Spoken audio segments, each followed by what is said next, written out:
Hello. Did you know that in biblical thinking, name equals authority, but name also equals fame? So, by obscuring the name of the Creator, Satan attempts to interfere with the Creator's authority, and Satan attempts to interfere with the Creator's fame. Let me show you. Jews have replaced the name of the Creator with Adonai, and even Hashem, while Christians have replaced the Creator's name with Lord. And how about Pan, Zoti, Her, Uram, Shoda Prabhu in other languages? Can you see the confusion? Do you see the interference? Therefore, in this video series, we will focus on the original Hebrew name of the Creator, YHWH. Numerous topics and arguments will be investigated and tested against authentic Hebrew manuscript evidence. Thanks to Justin, my son, who prepared these topics and who will also be presenting these topics. My name is Piet van Rensburg. Please visit us at HebrewGospels.com.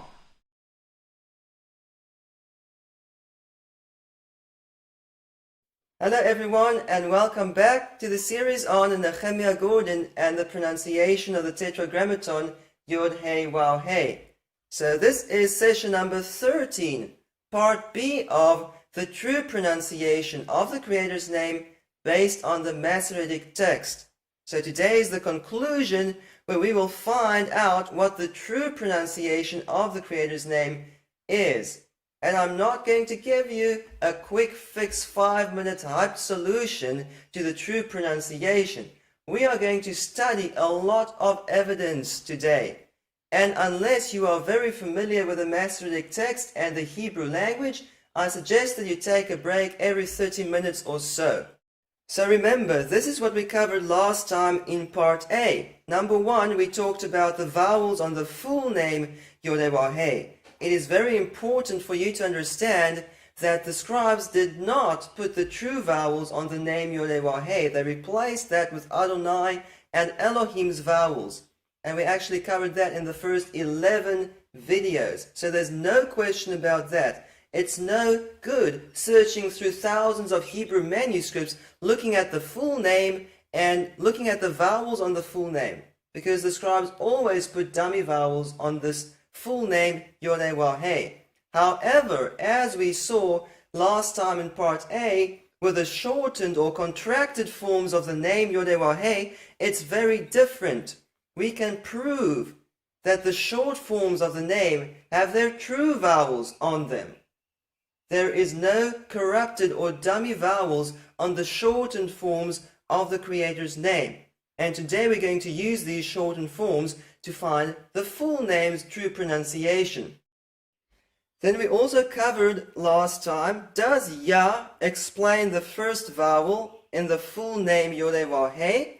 And we'll talk even more about that today and eliminate all these other supposed possibilities for the first vowel.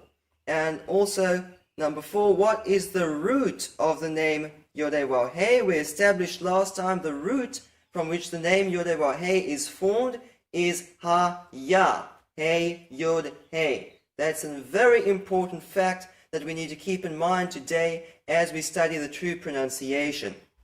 So these are the shortened forms we talked about last time. Yah as in Hallelujah, Yahu as in Uziyahu, Yeho as in Yehoshua, Yo as in Yonatan, Ye as in Yeshua or Yeshua, and we even talked about Yeh in names like Yehuchal or Yehudah. So one of the important things we discussed last time is that the short form Yeho is just a further contraction of Yahu, and Yo is just a further contraction of Yeho, and Yeh is just a further contraction of Yo, and so on. So it's no good taking the already contracted form Yahu and contracting it even further to make Yeho, and then think that we're going to find the true name. No, we want to find out what is the true pronunciation of the Creator's name before it contracts to Yahu. And by the way, even the short form Yah is a shorter version of Yahoo. Remember, in Yahoo, the emphasis is here on the first syllable, and therefore the wow at the end sometimes just drops. So the most authentic contracted form that exists is this form Yahoo, where we have 3/4 of the name in terms of consonants. We've got the genuine vowels. This is the way it was pronounced in the shortened form. And this short form Yahoo gives the answer to the true pronunciation of the Creator's name. So we're not going to take Yahoo and contract it even further. We're going to say, what was the true pronunciation before it contracted to Yahoo? And today we're going to talk about many supposed pronunciations of the name, and to answer the question which one is correct and which one is wrong, we're going to ask this question: can it contract to Yahoo? If someone says the name is Yehovah, can the name Yehovah contract to the short form Yahoo? That's going to be the test for today. And this short form Yahoo will give us the true pronunciation of every part of the full name YHWH. Now, before we start with the study, I just want to remind you what Nehemiah Gordon teaches about the short form Yah versus the supposed name Yehovah. They'd say, well, we know it's Yah and Hallelujah. So he explains, Samuel David Luzzatto, in 1834. He says the kamatz of Yah changes to Shva when the word is elongated. And really, that's just such basic stuff. And you see this in Yah, which in the poetic form of the name, Yah is the emphasized syllable. That's the whole form of it. But in the full form of the name, YHWH, it's Yehovah with the emphasis on the end, on the final syllable. And as a result, that kamatz turns into a Shva. That's what Shadal is explaining. Okay, so can you see the obvious mistake here in the argument of Rabbi Shadal, which Nehemiah Gordon talks about? They take the already contracted form Yah, and they contract it even further and make that Ah into an E, or into a Shwa for Yehovah. They're contracting Yah even further. We want to find out what is the true pronunciation of the name before it's shortened or contracted to Yahoo and to Yah. Okay? And you won't fully understand what this rabbi means unless you actually read what this rabbi wrote. Nehemiah only quotes this little phrase, the kametz turns into a shwa. Why does this rabbi teach that the kametz turns into a shwa? Let's talk about this. Rabbi Shadal explains the pronunciation Yehovah. And by the way, remember, Rabbi Shadal, or Samuel David Luzzatto, is rabbi number 9 on Nehemiah's list of 10 rabbis that speak out on the name. And as we covered in videos number 9 and 10, these rabbis were Kabbalistic rabbis, meaning they believed in imagination, mysticism, myth, magic, and occultism, rather than facts and factual evidence. But this Rabbi Shadal was supposed to be an anti-Kabbalist. He was supposed to be negative toward Kabbalah. And then I showed you in video number 10, this very rabbi said this pronunciation Yehovah was known to them by Kabbalah. So it turns out this Rabbi Shadal gives a Kabbalistic, mystic explanation about the name YHWH. He says, it seems to me that it, the Tetragrammaton, is a compound of 2 names. Yah or Yahoo is at the beginning of the word, which is read for joy, etc. And the word Va or Hova, changed, is read and shouted for distress and destruction and calamity. And the Tetragrammaton is the compound of these 2 words, Yah or Yahoo plus Hova. Hova is the Hebrew word for destruction. So you take Yah and you add destruction to the end of it and you make Yehovah. Teaching he who does good things and bad things. So this is Kabbalah dualism. It's really just Eastern pagan mysticism that they're trying to mix in with the Bible. So let's just show you what this rabbi says. When you take the short form Yahoo and you add destruction or hovah to the end of it, you're going to come up with theoretically Yehohovah. But that's then going to contract. That Yehoho is just going to shorten to Yeho. That's why it says plus hovah changed, because you're going to have two hays and two cholims here, but they're going to merge and you're going to make Yehovah. That's what Rabbi Shadal teaches. That's what he's explaining. And only after he explained all of this, then he says the comets of Yah turns into a shwa. Why does it turn into a shwa? Because he's making a further contraction of the short form Yah or Yahu. This is the opposite of what we're wanting to do today. And by the way, it's interesting that Nehemiah Gordon teaches that the name YHWH has nothing to do with destruction. But that's what Rabbi Shadal teaches. So let's have a look at this podcast of Nehemiah Gordon, where he talks about this disastrous misunderstanding of the name Yehovah.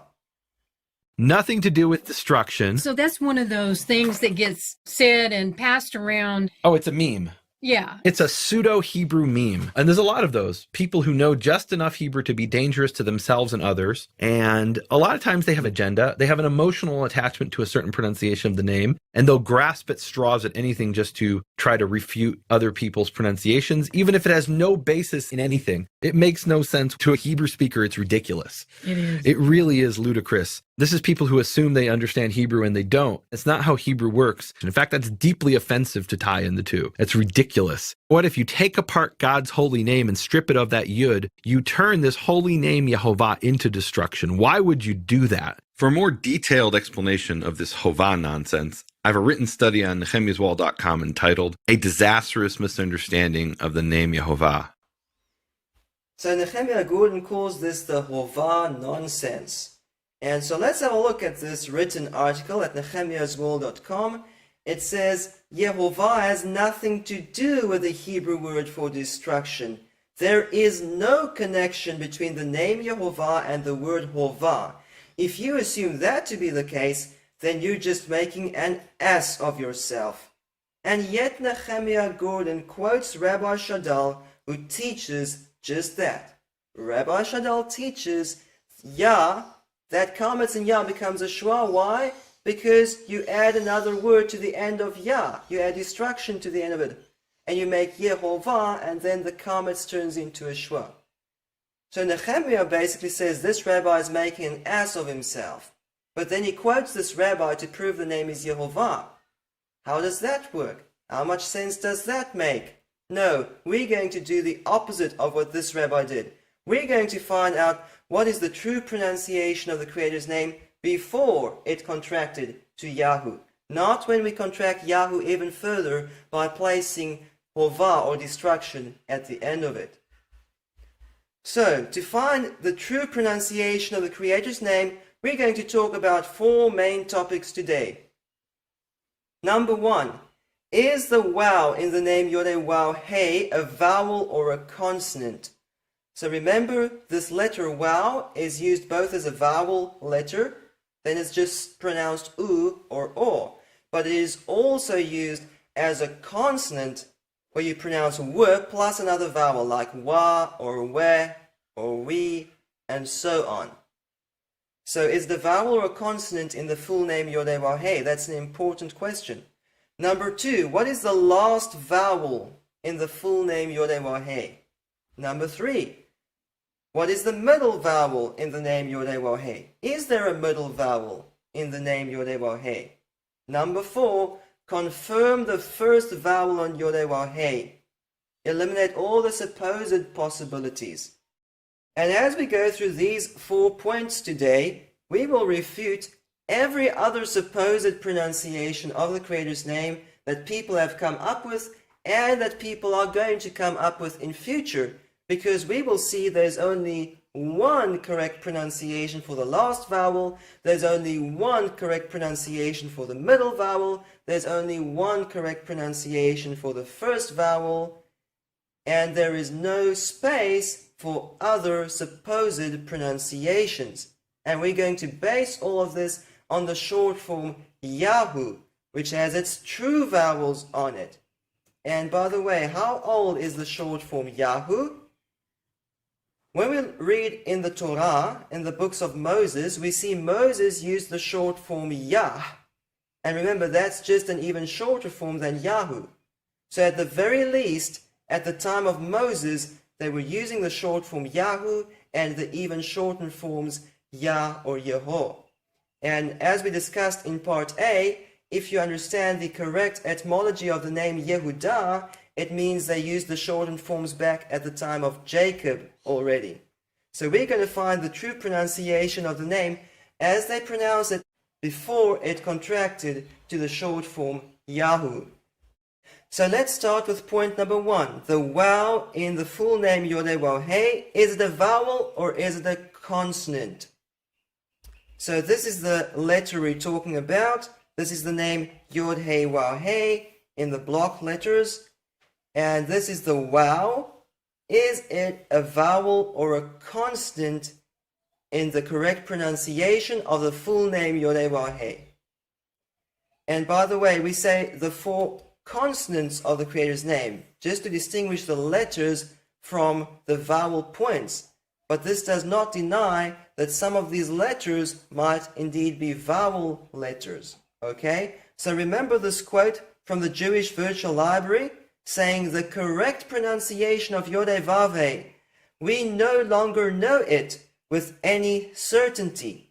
We do not know what vowels were used or even whether the vav in the name was a vowel or a consonant. But today we're going to use the evidence from the Hebrew Bible to answer this question. And first of all, we'll answer the question about the wow. So how are we going to answer this question? We need to understand some basics about Hebrew grammar and the vowels and how the vowel points represent the vowels. And then we're going to use Hebrew grammar plus the root, haya, plus the shortened forms. We're going to put the evidence together and answer this question about the wow.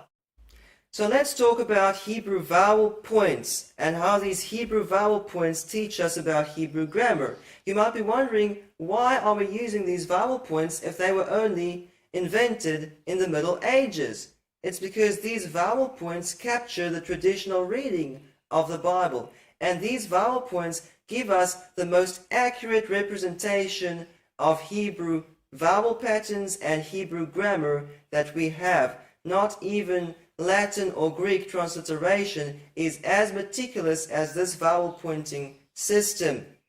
So, first of all, the large characters you can see here on the screen are the consonants and the vowel letters. And then these little dots and lines are the vowel points and accents. Okay, so the vowel points and the accents tell us how to correctly pronounce the text. Just keep in mind, with the full name YHWH, the correct pronunciation is Adonai. That's why we can't just say, oh, there's the true vowels on the name. That's why we need to use the short form Yahu plus Hebrew grammar to find the true pronunciation. So what can we learn from these vowel points? We can learn, for example, that Hebrew words don't begin in vowels. They begin in consonants. There's only one exception to this rule, and that is the conjunction wow, which is sometimes pronounced as oo. So go back to video number 6 to learn when it is pronounced as oo, but that's the only vowel that a Hebrew word can begin with. Okay? Even words that seem to begin in vowels really begin in consonants. Like this word asher doesn't begin with a, it begins with the guttural aleph, then the vowel a. And the same with the name Job, which in Hebrew is Iyov. It begins with an aleph, then the e. Alright? So every Hebrew word begins with a consonant except for this wow, which is sometimes pronounced oo. That's the exception.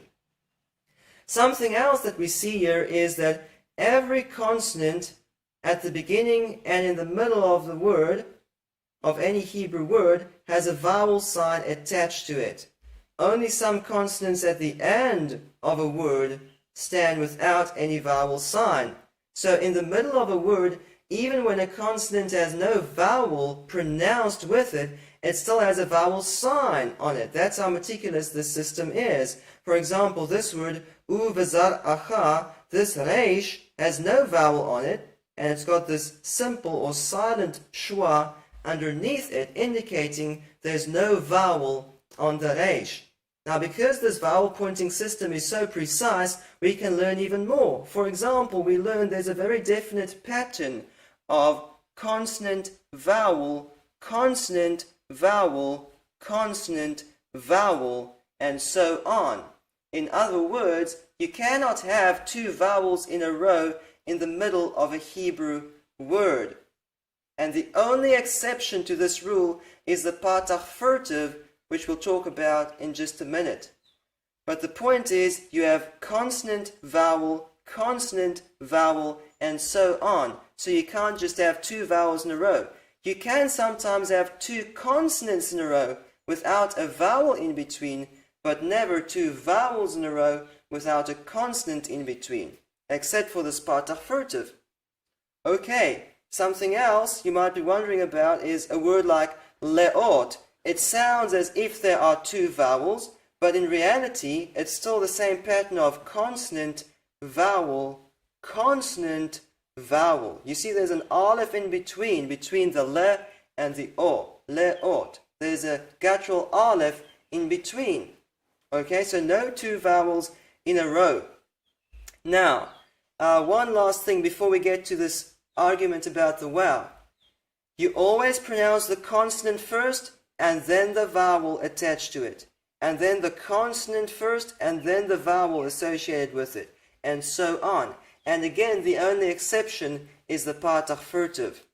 Now, if we have this basic understanding of Hebrew grammar, we can work out which vowels are consonants and which vowels are vowels or vowel letters, because you can't have two vowels in a row. So, if we look at this vowel here, is that vowel a vowel letter or is it a consonant? Oh, it's very easy. Just look what precedes this vowel. We have a tsade here at the beginning of the word, and it is pointed with a chirak, so you pronounce that tzi. Tzi, and then you can't have another vowel next to it. You can't have two vowels in a row. So this is not tzi'u, this is a consonantal vowel. And this dot inside it doesn't show it's a shurek, it actually shows that this is a doubled consonant. This is a doubling dagesh, okay? This is not tzi'u, this is tzi'u. Pronounce that well. Then underneath the vowel there's another vowel. There's a kametz. This is not tzi'u-ak, this is tzi'u-wak.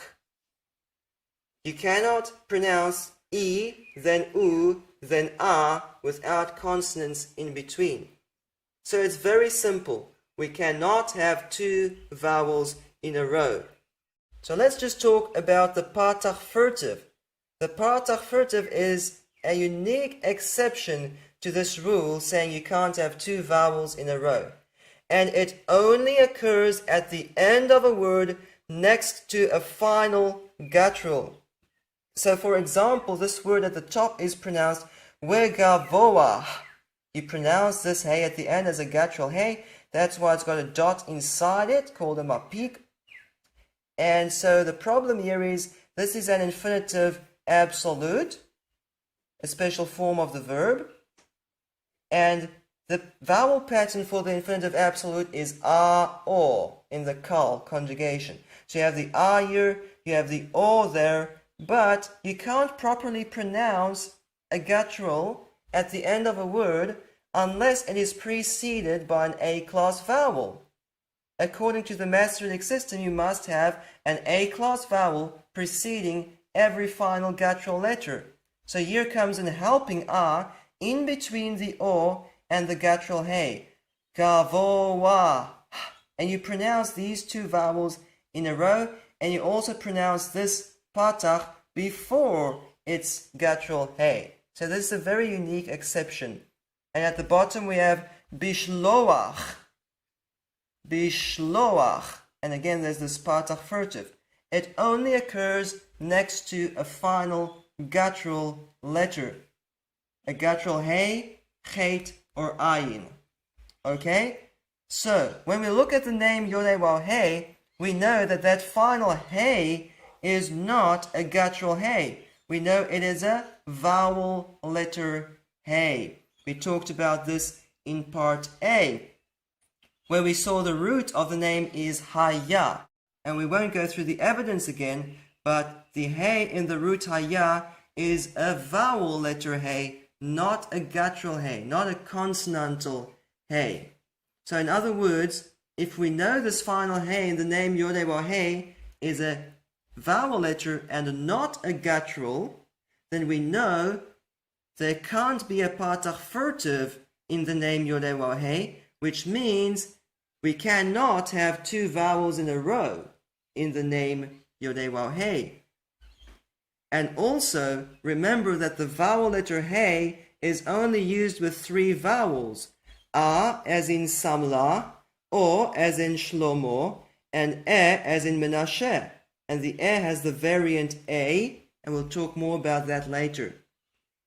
So the point is, we have a vowel letter at the end of the name, but we can't precede this vowel letter with u. So you can't just take Yahoo and add the vowel letter hey to the end and make this hey the vowel letter of an u, because the vowel letter hey is never used with an u. And neither can you have two vowels in a row. And unfortunately, many people don't understand this. And that's why many teachers come up with the names Yahuwah, etc. Because they take Yahoo and they say, okay, it's obvious that we need another vowel at the end because in Yahoo the last hey is missing. Okay, so we add this vowel letter hey, and then we squeeze in another vowel there between the u and the hey at the end, and we make Yahuwah or Yahuwah or Yahuwai or whatever. And the problem here is you can't have two vowels in a row. You can't just have u and then ah. That is only possible next to a guttural hey. It's not possible next to a vowel letter hey. It's not possible in the name YHWH. Okay, now what if you write it this way? We don't put two vowels in a row, we put the vowel on the last hey. You can't do that because this hey is a vowel letter. But if you write it this way, it would be pronounced Yahuha, not Yahuwah, because you pronounce the consonant first and then the vowel. So this is not possible. We can't even have a vowel on that final hey. That hey as a vowel letter can only form part of the preceding vowel. Another argument that people use is they say, no, you take the name Yehuda, and they pronounce that name Yahuda. They say you just take away the dalet out of that name, and instead of Yahuda, you have Yahuwah. But that is really a lot of nonsense, because where in the Bible can you show me an example where you take a word, you just take out one consonant, you leave behind two vowels in a row, and that makes a name? That doesn't happen in the Bible. You cannot have two vowels in a row. And the name YHWH is not formed from the name Yehuda. Refer to part A of this study for a proper explanation of how the name Yehuda is formed in the Hebrew language. And then one last try here. Some people say it's Yahuwah. You have u, then w, and then a. So you have a consonant in between. But how do you write that in YHWH? Because they get the u from Yahoo, from this vowel letter, and now they want this wow to be both a vowel letter and a consonant at the same time. But that never occurs in the entire Hebrew Bible. No wow is both a vowel letter and a consonant at the same time. That cannot happen. So basically, we've established that because this final hey is a vowel letter, and it cannot be preceded by u, we know this wow in the name YHWH is a consonant. And with this consonant, you pronounce another vowel to accompany this vowel letter hey. There is no other option because you cannot have two vowels in a row. Okay? Now, you might ask, now how is it possible that in the full name YHWH, this wow is a consonant, but in the short form Yahoo it's a vowel. How is that possible? Let's just look at a quick example, and we'll talk more about this later. But there's nothing wrong with this idea in terms of Hebrew grammar.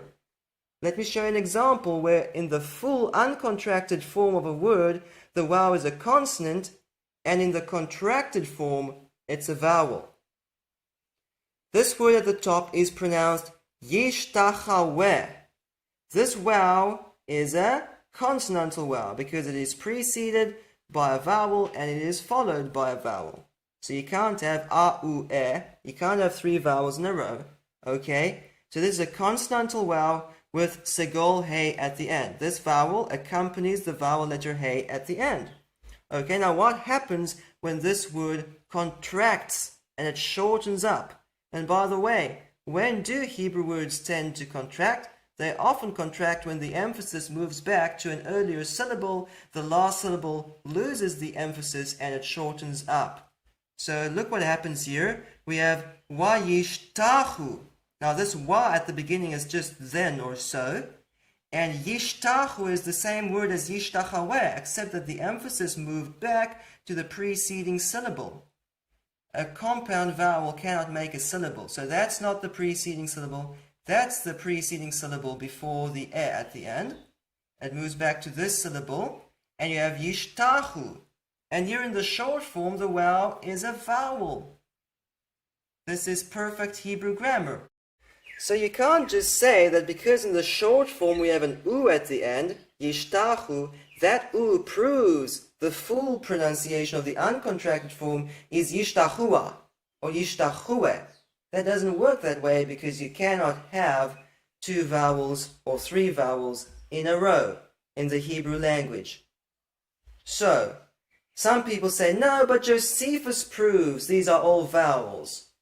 Josephus said the name consists of 4 vowels. So let's read this quote and talk about the argument. A mitre also of fine linen encompassed his head, which was tied by a blue ribbon, about which there was another golden crown, in which was engraven the sacred name. It consists of 4 vowels. So people say, well, there you have it. The name is 4 vowels. And then they pronounce I-A or E or I-E or A. And they say that's the true name. But remember, you can't even have 2 vowels in a row in the Hebrew language. How can you have 4 vowels in a row? So what is Josephus really talking about? And then some people also quote Jerome, where Jerome says it doesn't matter whether you say shalem or shalim, because the vowels are rarely used. And people say, oh, this proves the vowel points existed at the time of Jerome. Oh, this proves the vowels or the vowel points existed at the time of Josephus. But what are they really talking about? They are really talking about vowel letters. Vowel letters. And they use these vowel letters to indicate vowels before the vowel point system was used. So let me show you the name YHWH. The Yod is used as a vowel letter in other words. The Hey is used as a vowel letter in other words. And even the Wow is used as a vowel letter. So let's look at some examples. This Yod in the word Hayita is a vowel letter. This Wow in the word Uve Iwaron and this Wow at the end are vowel letters. This Hey in the word Yakacha is a vowel letter. So what Josephus is saying is that each and every letter in the Creator's name is a letter that is used as a vowel in the 1st century. As we saw in the Dead Sea Scrolls from Qumran, they used these vowel letters everywhere, even in places where it's not found in the Masoretic Text. They used the Yod, the Hey, and the Wow to indicate vowels. So that is all Josephus is talking about. And the same with Jerome. He talks about the vowel letter Yod. Do you write Shalem with or without the vowel letter Yod? That's what they're talking about. So what can we prove with this quote of Josephus? If someone says to me, no, the name is not YHWH, it's YHWH, then I'll say, no, Josephus said it's 4 vowels. Each of these letters in the Creator's name must be a letter that is used to indicate a vowel in the Hebrew language at the time of Josephus. Okay, that's all this quote is about. This does not prove that 4 vowels can exist in a row in the Hebrew language. So, the last A is a vowel letter, the preceding vowel must be a consonant. Now, how about the other letters here? While we're on the topic, is this first Hey in the name YHWH a vowel letter, or is it a consonant? I've heard some people say this Hey is a vowel letter, it's silent. Now, the problem is, this name derives from the root Haya, and in Haya, the first Hey is a consonant, not a vowel letter. And the root, Haya, even just by itself, actually gives the answer to the wow. Okay, is this wow a vowel or a consonant? This wow derives from the yod in the root Haya. In the root Haya, that yod never becomes a vowel if it is still in the middle of a word. It can only become a vowel if for some reason it stands at the end of the word. So even just that tells you the vowel in the full name is a consonant. It can only be a vowel if for some reason it's left at the end of the word, at the end of the shortened form Yahu.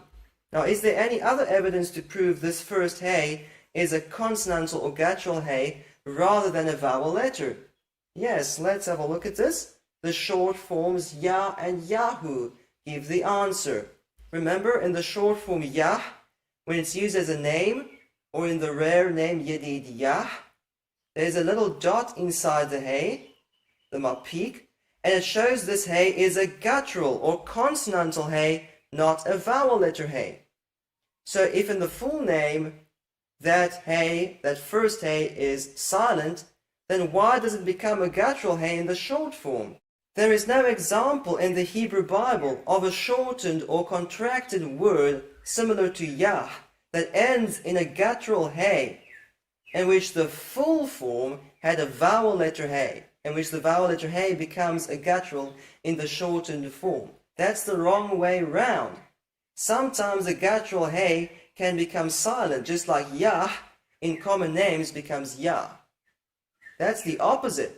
A guttural Hey can sometimes become silent in a contraction, but a silent Hey doesn't become a guttural Hey in a contraction. And the same with the short form Yahu. Yeshayahu. It's not Yeshayahu. There's a Hey in between. You pronounce that Hey. Yahu.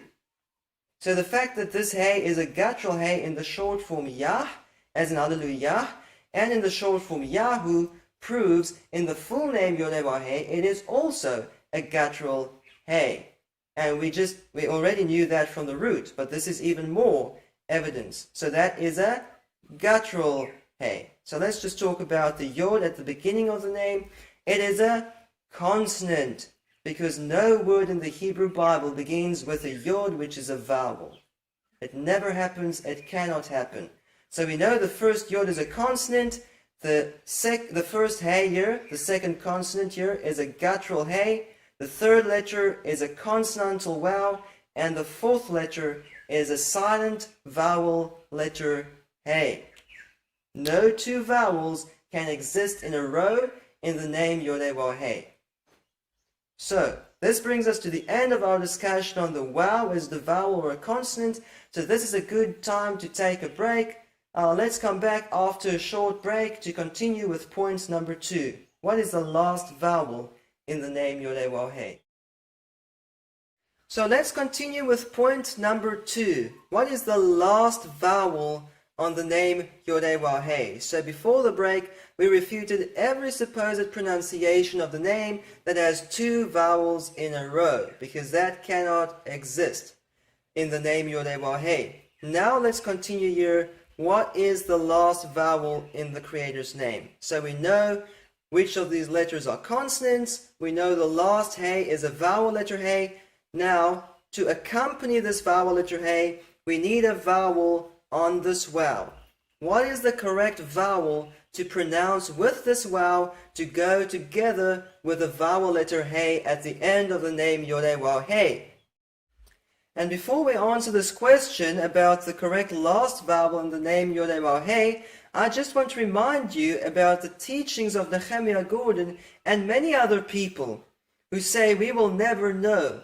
There are thousands of possibilities. Look, God's name could be anything, and like I said, there's thousands of possibilities. It could be Yihi Vihi. I mean, who knows? Sure, it could be Yuhu-Vehi. It could be anything, but show me the evidence. And I prayed to God, please let me know your name. I know the consonants. I just don't know what the vowels are, and there's thousands of combinations. There's 8 Hebrew vowels and a half vowel, so that's I wasn't good at math in high school, but that's thousands of combinations. Maybe hundreds if you rule out certain things that are grammatically impossible, but still there's thousands, hundreds or thousands of combinations. I didn't know how to pronounce his name. So today I'm going to show you the evidence.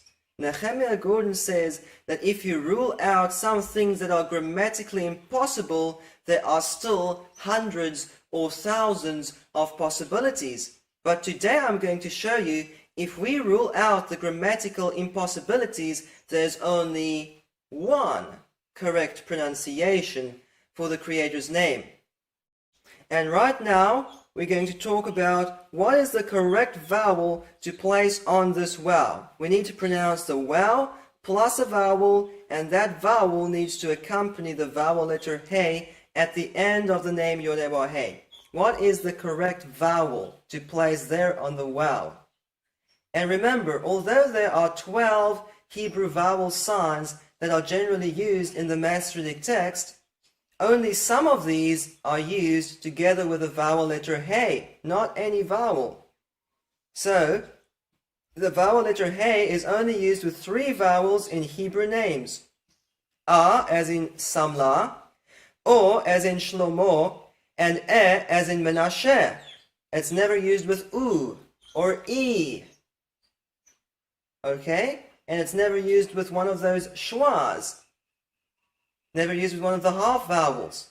So there are not so many possibilities. It's basically one of these 3, A, O, or E. And then of course there's this variant pronunciation A instead of E, but this only occurs in 2 classes of exceptions in the Hebrew Bible.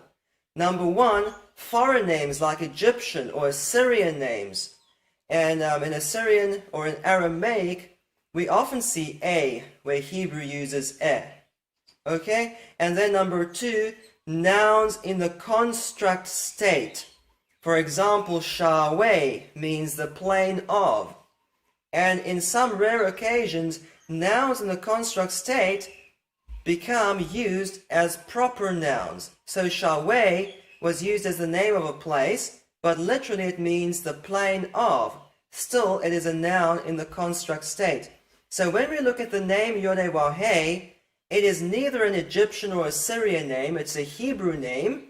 It's not a foreign name. And number 2, it's not a noun in the construct state. It's based on a verb, as we covered in part A, and it's changed slightly to make it a special name. There's no way that we can say the name YHWH is a noun in the construct state.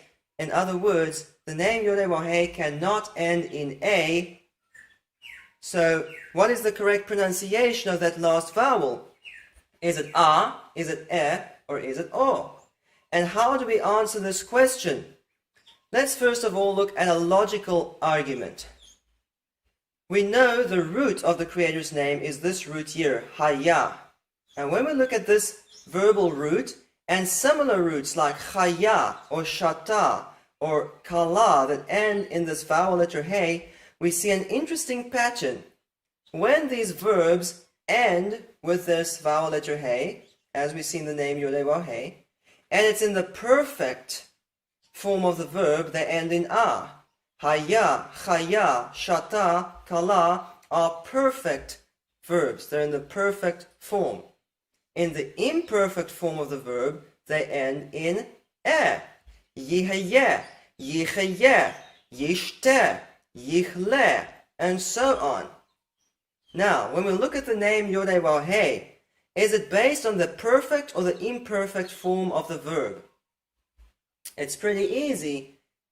to see. The letters here in the red box come from the root haya. These come straight from the root haya, except that the waw is used here instead of the yod. But they're not infixes or suffixes or prefixes. Okay? This yod at the beginning is a prefixed or preformative yod. Now, the imperfect is also called the prefix conjugation, because every imperfect verb in the Hebrew Bible has a prefix yod, aleph, nun, or tau, and these prefixes indicate the person, gender, and number of the verb. So the yod means he is or he will. So it's very obvious the name YHWH is based on the imperfect form of the verb when we have this preformative yod. So therefore it's a very logical argument to say it's going to end in as in yihyeh, yichiyeh, yishteh, rather than as in haya, chaya, shata, etc., because it's based on the imperfect form of the verb. And for more on this, go back to part A, where we explain ehyeh means I am, and YHWH means he is. And the yod versus the aleph changes the person in terms of the meaning of the name. The name YHWH has the same meaning as the verb yihyeh, meaning he is or he exists. Now, how can we get away from logical arguments that can be questioned? How can we get to a factual proof that no one can deny, so that we can prove the last vowel in the Creator's name? Can it contract to Yahoo? You see, not any vowel in the Hebrew Bible can just disappear. In the short form Yahoo, the last vowel letter Hey is gone, and its vowel is gone, because we know that vowel letter is not used with U. So the last vowel in the name YHWH drops in the contracted form Yahoo. And this is going to give the answer as to the correct pronunciation of this last vowel. Can it contract to Yahoo? For example, Nehemiah Gordon says the true name is Yehovah with A at the end. Can that A drop to make a contracted form where this last vowel is gone? Let's answer this question for one vowel at a time. So let's start here with Kametz Hey. Can a Kametz Hey just drop away at the end of a word in a contraction? Now let me just make sure that you understand what I'm talking about. I'm not talking about Kametz Hey as a suffix. A suffix is something you add to the end of a word, or you don't add. So it can either be there or it can be gone. So for example, the feminine singular suffix a can be added to words like ish means man, isha means woman. And the same with the locative hey. Mitzrayim means Egypt, and Mitzrayma means towards Egypt or into Egypt. That's not what I'm talking about. I'm talking about a Kametz Hey that is part of the root, in which this hey accompanying the vowel a is part of the root word, as here in haya. So here we have the root haya from which the name is formed. Let's look at some examples. Here we have the emphasis at the end. The accent merka shows us where the emphasis goes. Ha-ya, emphasis at the end. Okay? Now, does this a ever drop in the root haya? It never drops, not even once. Not even when the emphasis moves back to the first syllable. Here we have she-haya, and still the a is there at the end. And again, in Ecclesiastes 2 verse 7, haya. Even when the emphasis moves back to the first syllable, this a in the root haya never ever drops. And remember, in the name YHWH, the hey at the end plus its vowel is gone in the short form Yahoo. In Yahoo, the emphasis moved back to the first syllable and the last vowel and vowel letter dropped. This cannot happen with Kametz Hey if it's part of the root. Now you might say, well, these are examples of verbs in the perfect. YHWH is based on the imperfect form of the verb. But remember, imperfect verbs end in "er." It is a very big exception to find an imperfect verb that ends in this vowel "a", in which that "a" is part of the root. And this is considered a merging of the suffix "a", coordinative suffix, which now forms part of the root letters. So this word "a" means "and I will look," or "and let me look." As just "I will look." The "a" here adds more emphasis to the verb, or to the request. Okay? So here we have the root letters shin, ayin, and hey. So this "a" is actually part of the root letters. Can this "a" drop? The answer is no.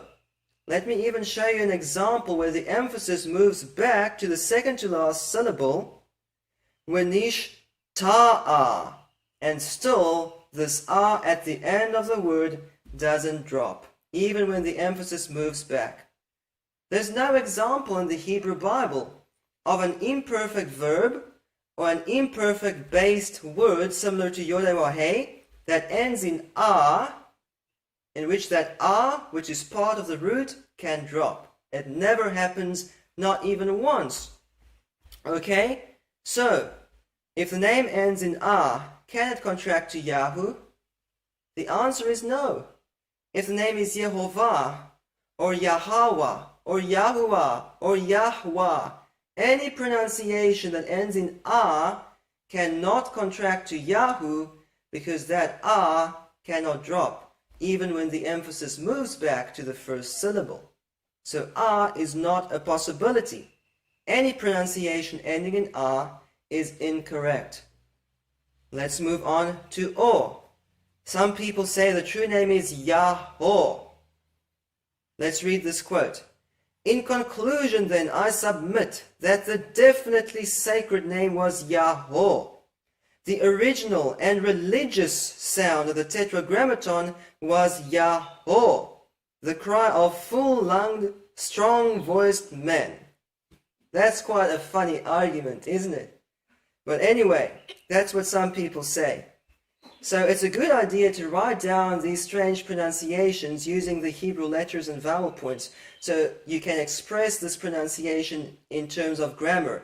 So Yahweh would be written this way: kametz on the yod in this open pretonic syllable, then a cholim on the hey, and then two silent letters at the end. Now, these two silent letters at the end pose a problem to this supposed pronunciation, because first of all, this wow comes from the root haya, and that yod, it comes from the yod in haya, and it never becomes a vowel if it's still in the middle of a word. Okay, so to say this wow is a vowel letter, whether you pronounce it u or o, it's incorrect because it comes from the yod in the root haya. Not only that, but there is no example in the Masoretic text where we have an o with two vowel letters next to it. It's either a vowel letter hey or a vowel letter wow, but never both at the same time. So here we have Vishilo, meaning in Shiloh or at Shiloh. The word ends in o, a cholim, plus a hey. We call that a cholim hey. Okay? And in the same verse it says Bishilo, at Shiloh or in Shiloh, and here it is a cholim, wow, with a wow together with this cholim instead of a hey. But in the entire Masoretic text, there's no single example where we have both. Never occurs. We only see that in the Qumran scrolls. Remember, these people at Qumran used vowel letters in many places where we don't see it in the Masoretic text. We don't see this in the Masoretic text, nor in the other scrolls from the Dead Sea, from around the Dead Sea region, only at Qumran. In other words, if the true name is Yahweh, we should see Yod Hey Wow or Yod Hey Hey, but not Yod Hey Wow Hey. Two vowel letters in a row should only be seen in the Qumran scrolls. And in the other Proto-Masoretic scrolls and in the Masoretic text, you should not have had two vowel letters in a row following this O. So that's yet another reason why the pronunciation Yahweh is impossible. So let's just sum up. Why is Yahweh impossible? Because a cholam wow, which is this cholam plus a wow, followed by a vowel letter hey, as we have here, never occurs in the entire Masoretic text, and the yod of the root hayah, which is here a wow, never becomes a vowel in the middle of a word. It only becomes a vowel at the end of a word, never in the middle. So for both these reasons, the pronunciation Yahweh is grammatically incorrect and impossible. Now, let's talk about Yahweh. This supposed pronunciation does not have two vowel letters in a row, and would be written this way: Potach, silent shua, and then the cholam. So then you pronounce the wow as a consonant plus the o to accompany this hey, Yahweh. Now, is this pronunciation possible? Or is any other pronunciation possible that ends in this cholam hey?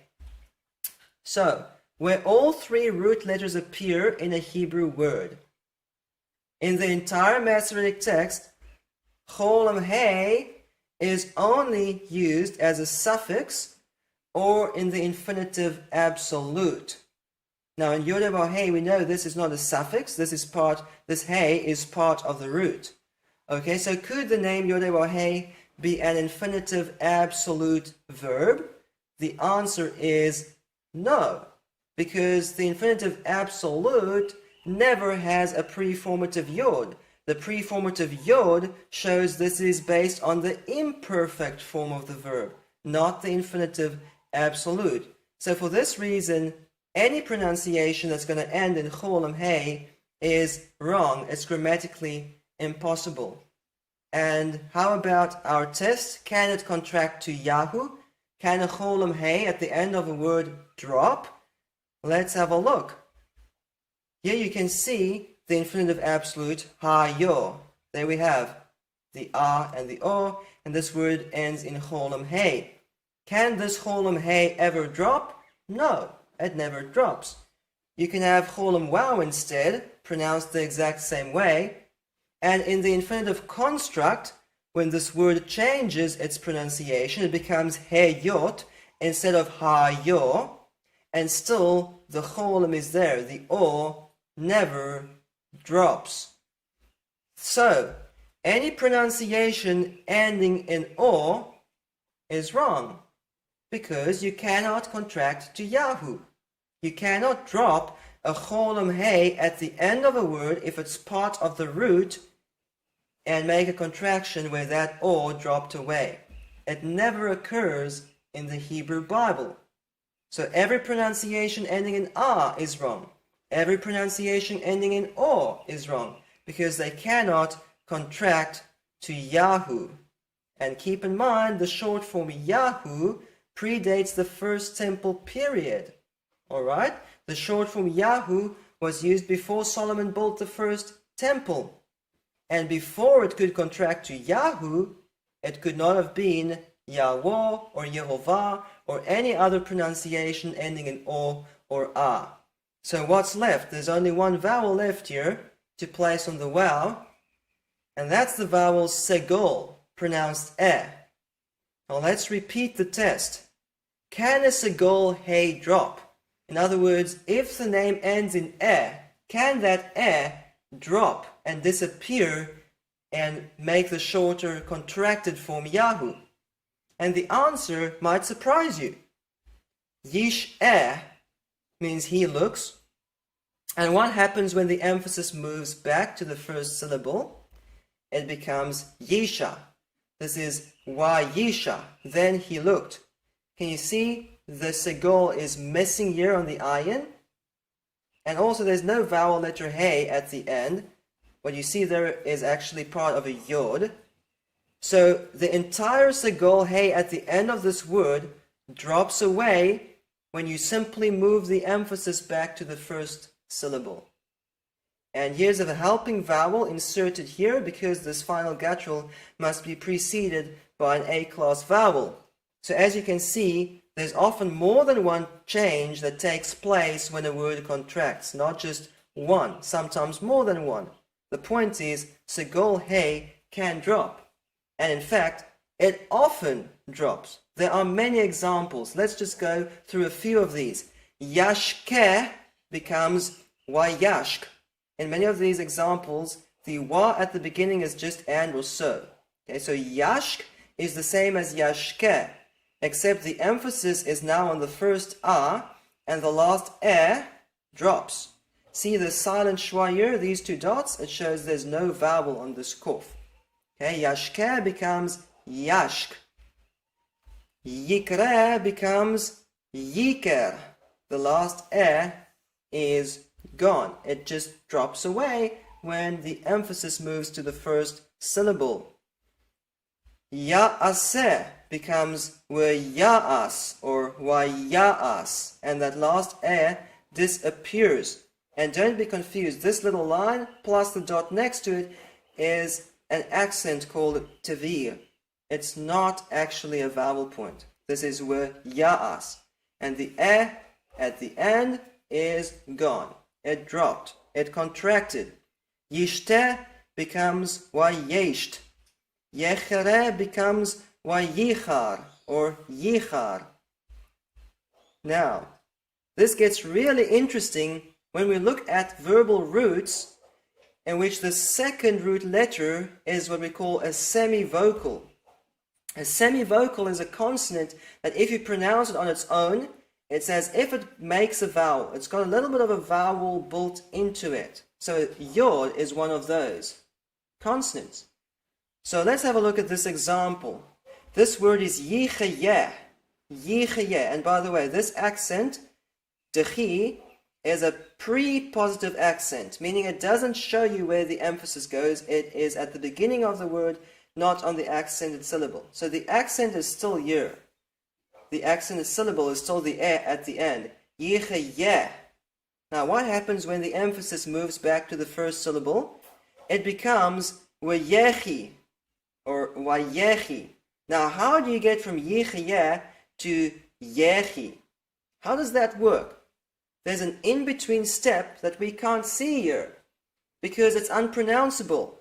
And let me show you what that in-between step is. It's yechi.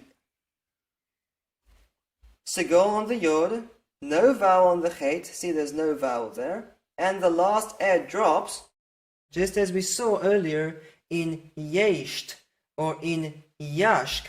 The last two consonants here are left without any vowels, and these two schwas here just indicate the last two consonants are vowel-less. Now, unlike the short form yesht, yechi is not really pronounceable. So try to pronounce this, yechi. And don't say yechi, that's pronouncing yod plus a vowel, You need to say yechi, and then it makes its own vowel. And it makes yechi. Okay? And why does this yod make its own vowel? Because it has no vowel on it, neither is it preceded by a vowel. If this yod were preceded by a vowel, it would make a diphthong like I. But because there's no vowel on the yod, no vowel before the yod, that yod as a semivocal makes its own vowel. So this is one of the examples where the yod, in the middle of the word, it's always a consonant, but sometimes when it's left at the end, when the last drops, in this situation, now at the end, it's a vowel. Okay? Let's look at another example of this from the root haya. Yihayeh becomes wayehi or yehi. And now the yod all of a sudden is a vowel letter. And again there's this in-between step where the last is gone. So now we have a simple schwa on this a, we have no vowel on the yod. And how do you pronounce that? Yehi. Yehi. It makes yehi.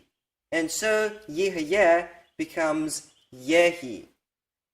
The yod makes its own vowel because there's no vowel on the yod and there's no vowel on the preceding consonant. Now the really exciting part is that a wow is also a semi-vocal, just like a yod. It's not just a hard consonant, it's a consonant that makes its own vowel if it has no vowel and it's preceded by no vowel. Let me show you how this works. Yishtachawe is the full form of this word. How does it become yishtachu with an u at the end? There's this in-between step. Yishtachu. Now, why do I have a simple schwa there and not a compound schwa? Because this is now right next to the accented vowel a, and that compound schwa then becomes a simple schwa on this letter chet. This is not a full vowel, it's just a slight helping vowel that then becomes silent in this shortened form. How do you pronounce this? Wa-yish-tach-wu. That wu makes its own vowel if there's no vowel before it and no vowel on it. Okay? And this is one of the many evidences that this wow is a wow and not a vav. We'll talk more about that in a later episode. But the point is, if this was a hard vav, the short form would be wa-yish-tach-v. Now, in English, you might think that's difficult to pronounce, but in Hebrew, they have words like wa-yish-bu or yolad t, where you pronounce d and t with no vowel in between. That second t doesn't become a vowel, even though it's difficult to pronounce. It's only the semi-vocals that make their own vowels. And so, yishtachu becomes yishtachu, where this wow becomes the vowel read together with a chet. And here at the bottom, one more example, wa-yishtachu. So this is very similar to what we see in the name YHWH, isn't it? In the full form, the wow must be a consonantal wow, and it has a vowel letter hey next to it. And in the short form, the wow becomes a vowel, and there's no vowel letter hey next to it. Very similar. Now, before we make a conclusion here, I want to show you how similar these two roots are. The root haya, from which the name YHWH is formed, and the root chawa, from which this word yishtachawe is formed. The root letters here are chet, wow, and hey. The root is chawa. Now, some old lexicons say the root is shacha, but today everyone agrees the root is chawa, and this sheen is here due to the fact that this is in the eshtafal conjugation. Okay, so the root is chawa, and we're going to compare this with the root haya. Haya is termed in grammatical terms as a one guttural, meaning the first hey in this root is a guttural hey. We also call this a first guttural or a pay guttural. The second letter in this root is a yod, so we call this a two yod or a second yod or an ayin yod. But don't confuse this with a two vowel class. This is a consonantal yod in the root, not a vowel yod. And then the last hey in the root haya is called, we call that a third hey. Haya is a third hey verb, meaning the third hey here, or the third root letter, is a vowel letter hey, not a guttural hey. Then you call it a three guttural. So, let's compare this with the root chawa. Chawa is also a one guttural, a two wow, and a three hey. It's a very similar verbal root. The only difference is the yod versus the wow. And that's the exact difference we're looking for, because in yod hey wow hey, we have a wow. The yod became a wow. So this is going to make a very good comparison to the name YHWH. The only thing to watch out for is that a chet is a sharper guttural than a hey, and that causes some differences. But if we're looking here at the last vowel and the last two letters, these are two very similar roots. So let's make a conclusion here. We know that the full name YHWH can contract to the short form Yahoo. We know that in the full name YHWH, that wow is a consonantal wow pronounced with a vowel to accompany this hey. We know can't work. We know or can't work. We know no other vowel is used with this vowel letter hey in this situation except for So could this be an that drops away? That's the only possibility. Look here, yishtachawe, when that drops away, you get wayishtachu. In Yodhe, when that last drops away, you get Yahu. This is a perfect parallel. So the bottom line is, for the name to be able to contract to Yahu, the last vowel must be an If it's an O, it can't contract to Yahu. If it's an it cannot contract to Yahu. Only if it's an at the end, it can contract to Yahu. This last vowel can entirely disappear. As easy as 1, 2, 3. Just move the emphasis back to the first syllable. And that's what happens when you get lazy, use the same word over and over. You tend to move the emphasis toward the front, toward the beginning. And so the full name becomes Yahu when the emphasis moves back to the first syllable. So let's fold this into our true pronunciation slide. We know the last vowel is an You pronounce the consonant wow, then the vowel written on it, and then that's just followed by the silent hey. So the last part is pronounced we. That's the correct last vowel for the Creator's name. And no other vowel is even remotely possible there, or you cannot contract to Yahu. Now let's just talk about some fine details here. Some people say yes, in English you write the last part of the name as W-E-H, but you don't pronounce we, you pronounce way. Now that's a misunderstanding because some people say the Segol Hey is pronounced the same way as a Tere. That is not correct. In the Masoretic Text, a Segol Hey is a different pronunciation and a different meaning than a Tere Hey. Mikne means and cattle. Mikne means cattle of. Okay? So this is not pronounced the same way. It's a misunderstanding where people think that the hey makes the longer and therefore it becomes a.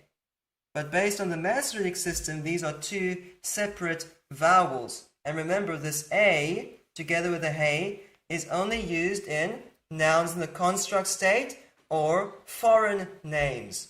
Now, let's just talk about this phrase, Lord of Hosts, that we see in English translations of the Bible. In Hebrew, this is Yodewahei Tsevaot. So, is this an example of the name Yodewahei in the construct state? Yodewahei of Tsevaot. No, this is rather an example of apposition, which means this second word Tsevaot defines or explains the name Yodewahei here at the beginning of the phrase, without the name Yodewahei being in the construct state. Even if we just look at the reading tradition Adonai, remember, by tradition they read the name as Adonai, we see a Kalmetz here. They read this Adonai Tsevaot. That does not mean Lord of Hosts, that means Lord Tsevaot. If they wanted to say Lord of Hosts, it would have been Adonai Tsevaot. But we see Adonai Tsevaot, which means even according to the reading tradition, this is not a construct phrase. In fact, many Jewish teachers say that Tsevaot is a name or a title. So, Yodewahei Tsevaot is similar to Yodewahei Elohim, where you just have another title following the name Yodewahei.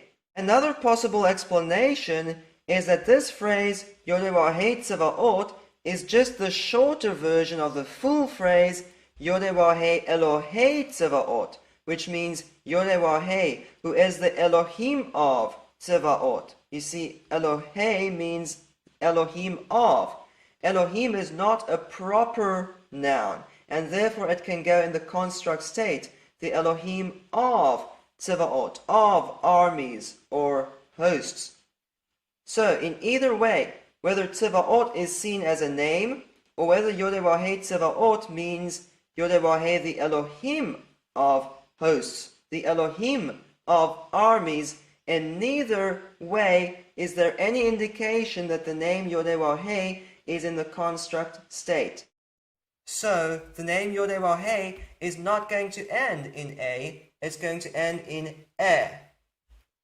Something else that people say is, you write W-E-H in English, but you pronounce Y instead of we. Y. You pronounce like a diphthong with A and then Yod. And this is a theoretical guess that people make. They guess that the name Yodewahei used to be Yodewaw Yod, that Hey used to be a Yod. That's the guess. And then they try to pronounce it that way. But let me show you, in the Hebrew Bible, I is pronounced differently than E. For example, Avshai ben Tzeruya, this I closes the syllable, the Yod closes the syllable, makes a diphthong, and the next Begad Kafat letter has a dagesh inside it, ben Tzeruya. Go back to video number 7 for a detailed explanation of how this works. But when we look at the Segol Hey at the end of a word, that leaves the syllable open, Tihayeva Aretz, with a soft bait. So don't be confused to think that Segol Hey is pronounced the same way as Patach Yod, because it's not. And even in the oldest example of a verse from the Bible that exists today, the silver scrolls from the First Temple period, from the 7th century BCE, spells the name Yodewahei as Yod-Hei-Waw, Hey, not Yod-Hei-Waw, Yod. So the correct pronunciation of the last part of the name is We, not Y, not Way, not Wa, not Wo, nor anything else. There is no space for any other false or supposed pronunciation if we understand Hebrew grammar and the short form Yahoo. So, this is the end of point number 2. Let's take a quick break and we'll come back and discuss point number 3, the middle vowel on Yodewahei. Is there a middle vowel in the name Yodewahei, etc.? So let's continue with point number 3. Is there a middle vowel on the name Yodewahei? And if there is, what vowel is there in the middle of the name Yod-Hei-Waw-Hei? So we are talking about this Hey, the first Hey in the name Yod-Hei-Waw-Hei. It's a guttural Hey. What is the correct vowel to place on this letter? What is the correct vowel sign to place on this Hey of the name Yod-Hei-Waw-Hei? So, again, the question is, can it contract to Yahoo? If someone says there should be an A there or an E, can that contract to Yahoo? Remember, that's the question, because if it can't contract to Yahoo, it can't be the original name. So, one of the pronunciations that are becoming popular today is the pronunciation Yahweh. And so let's have a look at a short video clip here by someone who calls himself Kazawan, and he talks about the name of God and the ancient Hebrew. Now what's ironic to me is that in this ancient Hebrew Aleph Bet, here at the bottom of the screen, there is no ayin. There's a missing letter. There's the samak, there's the pei, the ayin in between is missing. And even more than that, if you look at the block letter Aleph Bet, the ayin is again missing between the samak and the pei. And then you have, okay, samak, ayin, missing, pei, tzadeh, missing, kof, reish, shin, and tau are missing too. So this was either done by someone who doesn't even know the Hebrew Aleph Bet, or who is quite careless. This is not a very good first impression to me. So let's have a look at this video clip and then talk about the argument presented here. This is an article called Proto-Hebrew Had a Single Vowel. Ancient Hebrew is a simple language with a simple sound. What does it sound like? A, ba, ga, da, ha, wa, so forth, and so on. The language had a single vowel. A, which later evolved into other vowels according to syntactical accent. Meaning, later on in history, other vowels evolved from the original sound ah. The original sound was ah. So when you look at the name of the Most High, YHWH, all you have to do is place the letter A in between those letters and you will get Yahweh, Yahweh. That's the Most High's name in ancient Hebrew. I think this is quite a funny argument. So you need to understand where this whole idea comes from, that some people teach the language used to be simple, it used to have only one vowel, etc. This is all based on the false claims made by evolutionists. When we look at a transcript of this video, Kazawan quotes this article saying the language had a single vowel ah or a, which later evolved into other vowels. Evolved. This is evolution. Okay? I mean, just very simply, when you look at Hebrew in the Middle Ages, they had more vowel sounds in the Middle Ages than they have in modern Hebrew. The Hebrew language does not evolve, it devolves. It simplifies over time. Even just post-exilic Hebrew is more simplified than pre-exilic Hebrew. In the Masoretic Text, you can see the difference. You can see how the language simplifies over time. And this idea that the Hebrew language used to have only one vowel is based on evolution. I mean, if you look at the biblical books in Hebrew, they use vowel letters, not just for ah, but also for o and u and e, etc. Even if you take away the vowel points, the vowel letters are still there. So if you're trying to say the original language was ah, ba, ga, da, with no other vowel, you're trying to be more original than the Bible itself. Okay? And by the way, the Bible says Adam named all the animals on day 6 before Eve was created. Adam could speak Hebrew from the start. There was no need for evolution over thousands of years before the Hebrew language came into existence. We don't have to find a way to explain naturally how all languages evolved from one original. The Bible tells us that Elohim confused and confounded the language and split this into different languages at the Tower of Babel. And if you reject that and try to explain how all languages evolved from the same original language, then you need to come up with this kind of evolution nonsense. Okay? This is not true. And this is the argument that supposedly makes the name Yahweh in ancient Hebrew, which is really imaginary Hebrew. By the way, can the pronunciation Yahweh contract to Yahoo? We've already seen earlier today any pronunciation that ends in ah cannot contract to Yahoo because that ah cannot drop. So just with that we know the true name is not Yahweh. But what if someone says, no, but the name is Yahweh? Well, you have the e at the end and you have this ah in the middle. Let's have a look at examples in the Hebrew Bible where we can see how this contraction works. Here we have the word Yetzaweh. Yetzaweh means he commands.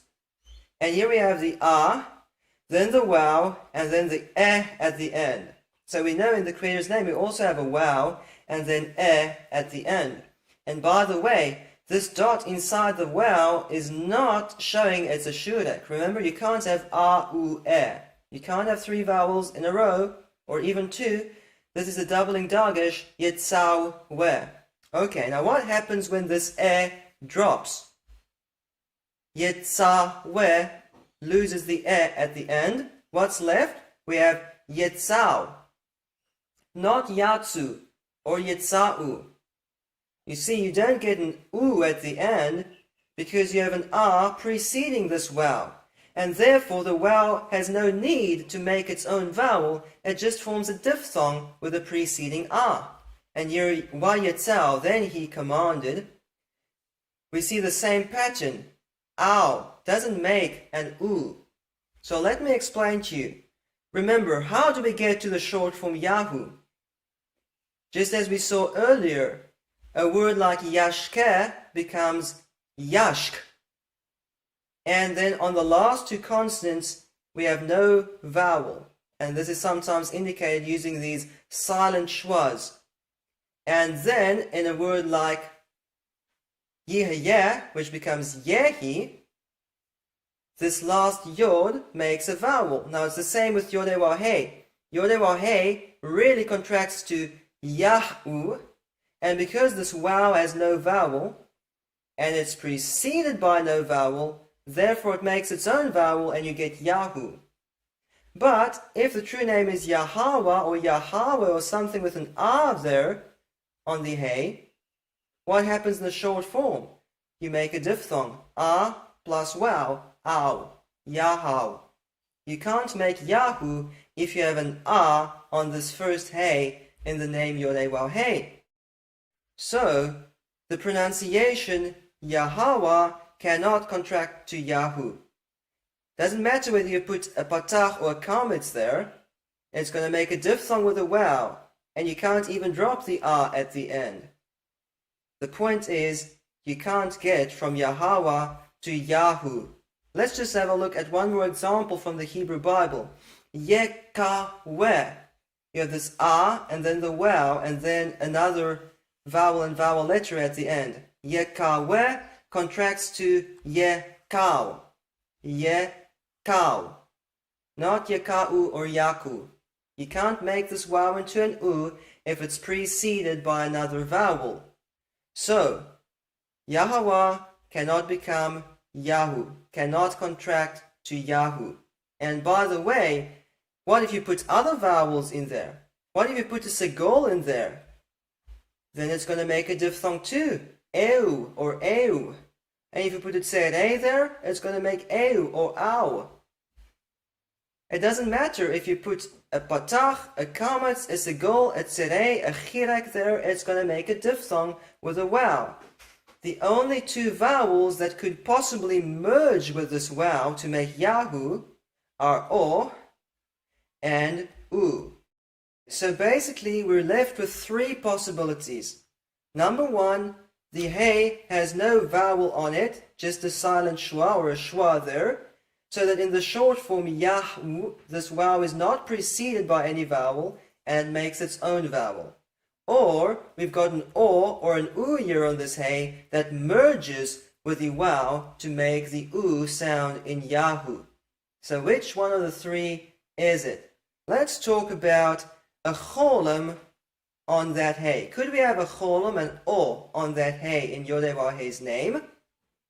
A cholam on a hey, when that hey is the first root letter in an imperfect verb or an imperfect based word, only occurs in geminate and two vowel verbal roots. What does that mean?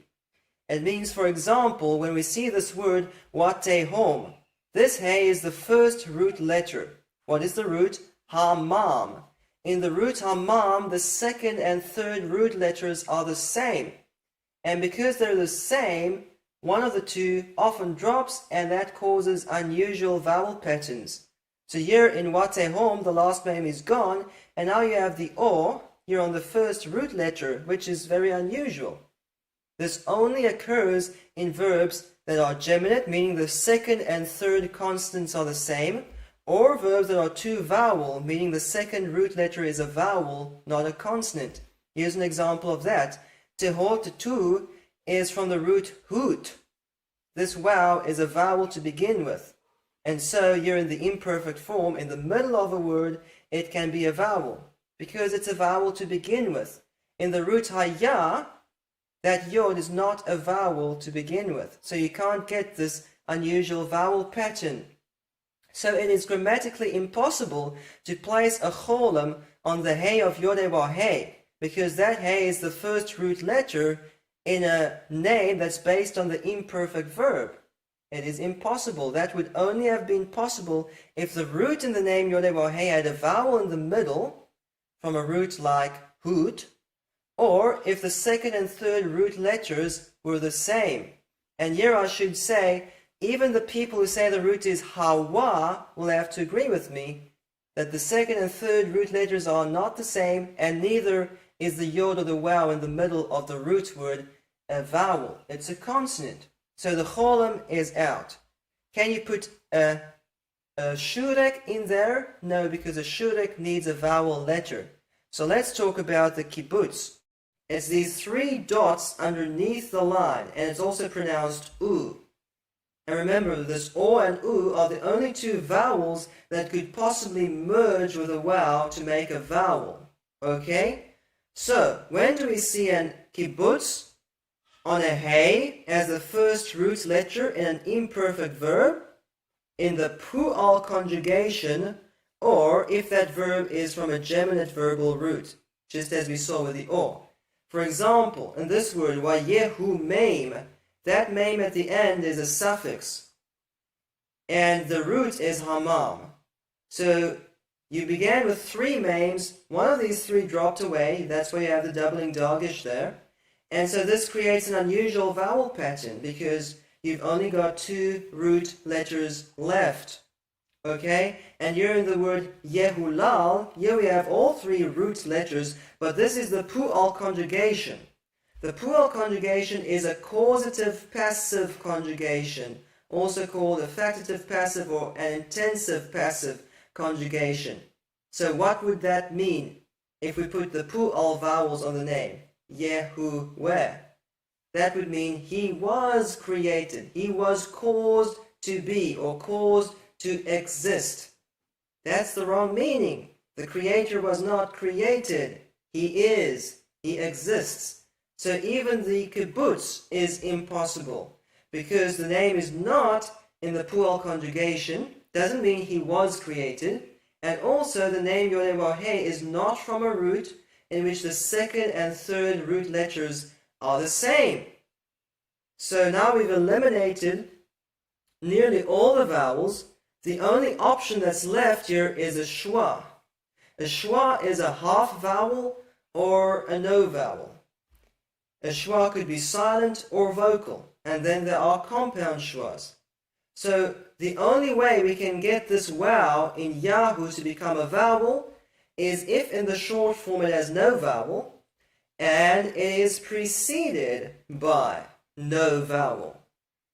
And so for now we'll have to say this has to be a schwa.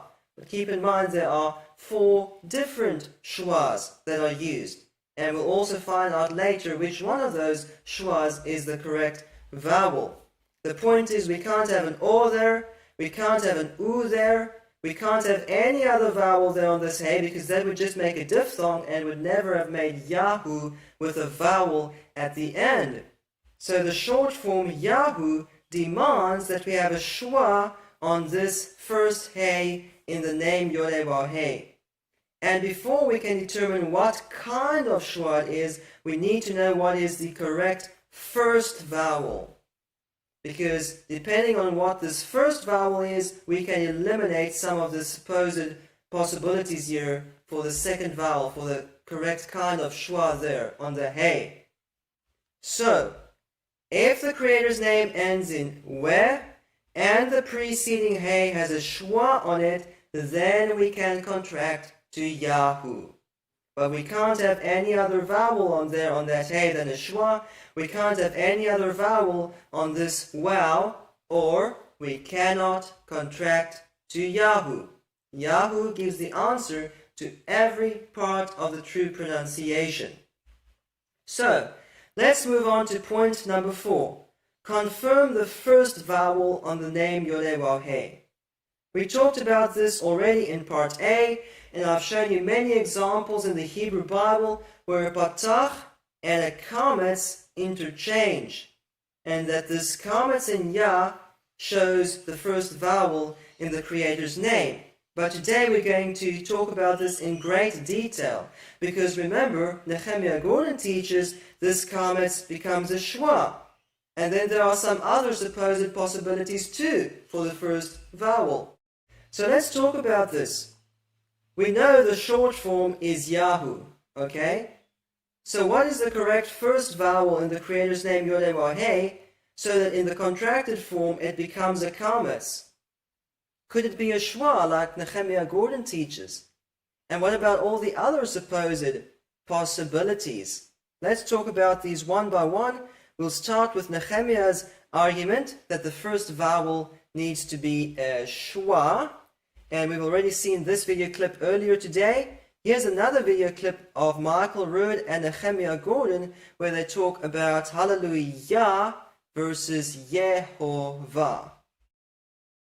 Nehemiah, I have a question here. Yeah. How is hallelujah related to the name?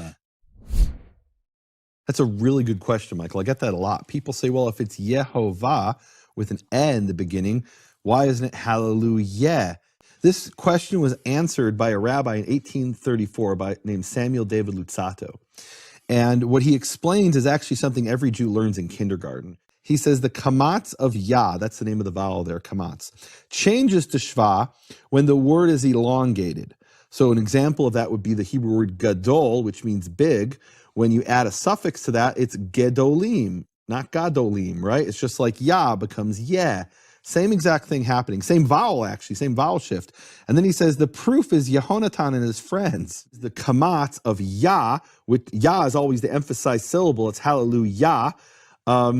That then shifts to a shva, or vice versa. You could look at it both ways, right? And the hallelujah, that Yah, naturally turns into an at the beginning of a word like Yehovah, Yehoshua, Yehonatan. That's what this rabbi in 1834 means when he says Jonathan and his friends.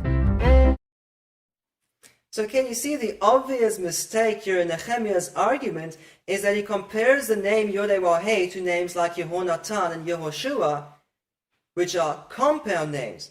If you take the original name, contract that to Yahu, add something else to the end, then you make a name like Yehoshua or Yehonatan. But the original name has to be the correct pronunciation before it contracted to Yahu. So this argument of Nehemiah Gordon and Rabbi Shadal is really circular reasoning. Because where's the original name? Where does the name Yehovah come from? No, that's Yah plus Hovah at the end.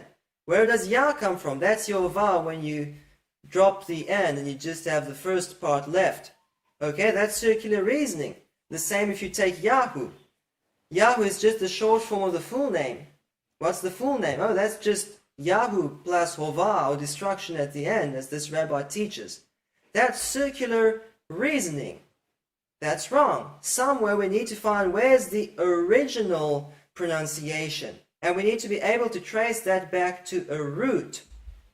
Alright? So let's define what is the question really. The question is not, can we take a kametz, contract it even further into a shwa? That's not the question. Of course we can do that. And that's what happens in names like Yehonatan. Alright? The question for now is, if the original name is Yehovah, with this shwa here, if that's the original vowel of the Creator's name, then can you contract that original name, Yehovah, to the short form Yah or Yahu with a kametz? Can it contract to Yahu? Now Nehemiah Gordon teaches it works both ways. The kametz becomes a shwa and the shwa becomes a kametz. This kind of circular reasoning. Is the kamatz of Yah, with Yah is always the emphasized syllable, it's hallelujah. That then shifts to a shva, or vice versa. You could look at it both ways, right? That then shifts to a shva, or vice versa. You could look at it both ways, right? If you can look at this both ways, then it's circular reasoning. We need to find out what is the original vowel, and can that vowel contract to the kametz in Yah, okay? So nothing of this Yehovah nonsense as Rabbi Shadal explains it. Let's get back to, where's the original form? Where's the original name? And can a shwa turn into a kametz? Not can a kametz turn into a shwa. That's a different question. Now, when a shwa derives from a patach, then it can turn into a kametz. So remember, in modern Hebrew, a schwa, which is a vocal schwa, is just pronounced eh. But according to the Tiberian Masoretes, a schwa has many different pronunciations. A schwa could be a short a, or, e, a, etc. It has many different pronunciations depending on where it's written, what the word is, what's the next consonant and the next vowel, and so on. So you can't just throw all schwas together. If a schwa derives from a patach, as here, shamar becomes wishamru, that patach then just becomes a schwa. And when this mem, or this vowel on the mem, regains the emphasis and becomes the emphasized syllable, we see wishamaru. Now that schwa becomes a kametz. And why is that possible? Because this schwa really comes from a patach. And we're really just seeing the same thing I showed you in part A, which is that a patach can turn into a kametz. Alright, so can a schwa turn into a kametz? It depends where that schwa comes from. And we're not talking here about theoretical guesses. I'm talking about something you can see in the Hebrew Bible. We can see shamar, we can see the patach, we can see shamaru, we can see the schwa there, and then we can see shamaru. Okay? So what is the vowel underlying the schwa? That's the question. In the pronunciation Yehovah, as Nehemiah Gordon teaches, what is the vowel underlying that schwa? What is the vowel from which that schwa is derived? According to Nehemiah Gordon, the name Yehovah is formed from Hayahoveh in the wrong order. So go back to video number 1 for more about this, but this is really imagination because it's written in the wrong order. But anyway, that's how Nehemiah Gordon does it. And he then makes it Yehovah. Okay, so what is the original vowel underlying the schwa in Yehovah? It's a chilak in Yehyeh. Yehyeh, that ye becomes the ye in Yehovah according to the teachings of Nehemiah Gordon. Okay, so let's ask the question. If we have a schwa which is derived from a chilak, can that turn into a kametz? Let's have a look. Here we have the very word, Yehyeh. That's Yehyeh. That first vowel is a chilak. Okay, and sometimes this chilak becomes a schwa. Here we have Yehi. Can you see that chilak became a schwa? That's no problem. Yehi. Okay, now the big question. Can that schwa turn into a kametz? And the answer is no. Look here, when this schwa becomes the emphasized syllable, it becomes a segol. And what's the segol? It's pronounced eh, not ah. So it becomes yehi, not yahi. So these other people Nehemiah talks about, why isn't hallelujah? They're asking a very good question. Because if the schwa in Yehovah derives from the chilak in Yehyeh, as Nehemiah Gordon teaches, then the short form should be Yeh or Yehu, Yeshayehu, Hallelujah. Alright? A schwa derived from a chilak changes to a segol, not a kametz. So, in other words, the pronunciation Yehovah cannot contract to Yahu. In the first place, this ah at the end cannot drop. And secondly, this schwa, which is derived from a chilak in Yehyeh, cannot become a kametz in Yahu. It would have made Yehu and Hallelujah if the true name were Yehovah, and if that schwa derived from a chilak, as Nehemiah Gordon teaches.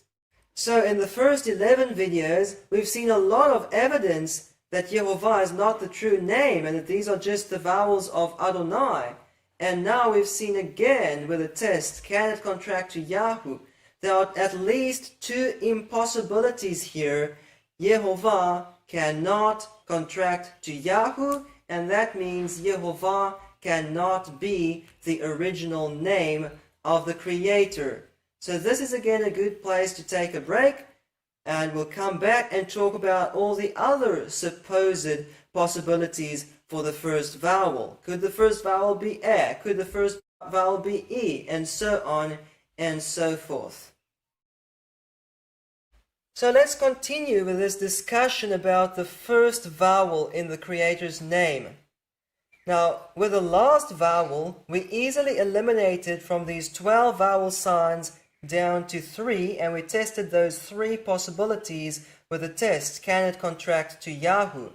Now, with Yod at the beginning of a word, it's not so simple. We need to go through many of these supposed possibilities and do the test one by one. So let's talk about Shwa. We've already talked about Shwa, as Nehemiah Gordon says the name is Yehovah, but could the first vowel be any Shwa? Could it be a Chatef Segol, or a Chatef Kametz, or a Chatef Patach, or a simple Shwa? Could it be any one of those vowels? The answer is, if we put a Shwa there underneath the Yod of YHWH, even if it's a compound Shwa, we've got a Shwa here and a Shwa underneath the Hey. Remember, we need a Shwa on this Hey to be able to contract to the short form Yahoo. Okay? Now the problem is that 2 Shwas cannot exist back to back at the beginning of a word. That is grammatically incorrect. Now let me just mention, there are a couple of places in the Leningrad Codex where there are 2 Shwas back to back at the beginning of a word. But those are mistakes, and if you check in the Aleppo Codex, they don't exist. Then in the Aleppo Codex, there is a special use of this Chatef Kametz, and it is sometimes used next to a Shwa at the beginning of a word to indicate that it's an O, not an A. Okay, but did you know that this Chatef Kametz is never used once in the entire Hebrew Bible with the Yod? So let me show you this accordance search. You can see here I searched for any word with a Yod with a Chatef Kametz on that Yod, and it says here it doesn't find any matches. There is no example in the entire Hebrew Bible of a Yod with a Chatef Kametz. So we don't have to worry about this Chatef Kametz. It's not going to happen to be on a Yod. And none of these other Shwas can be used next to another Shwa at the beginning of a word, because that is grammatically incorrect. So any pronunciation of the Creator's name that begins with a Shwa is wrong. It's incorrect. It's impossible. No Shwa there as the first vowel. Now how about a Chirak? Because some people say the true name is Yihweh.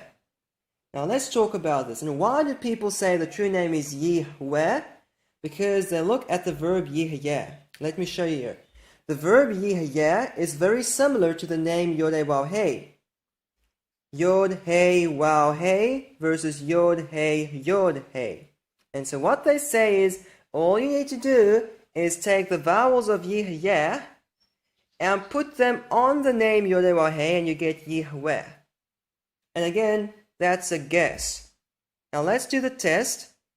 Can Yihweh contract to Yahoo? Can this Chirak, if the true name is Yihweh, can that Chirak become a Kametz in the shortened form Yahoo or in the shortened form Yah? And remember, we saw this earlier, the Chirak in Yihyeh can become a Shwa, but when that again becomes the accented syllable, it becomes a Segol, not a Kametz. So a Chirak can change to a Segol, a Tzerei, or a Patach, but never to a Kametz. Now you might say, can't a Patach become a Kametz? If you begin with a Patach, then it can become a Kametz. If you begin with a Chirak, by the time you get to a Patach, that's as far as it can go. It can't go any further.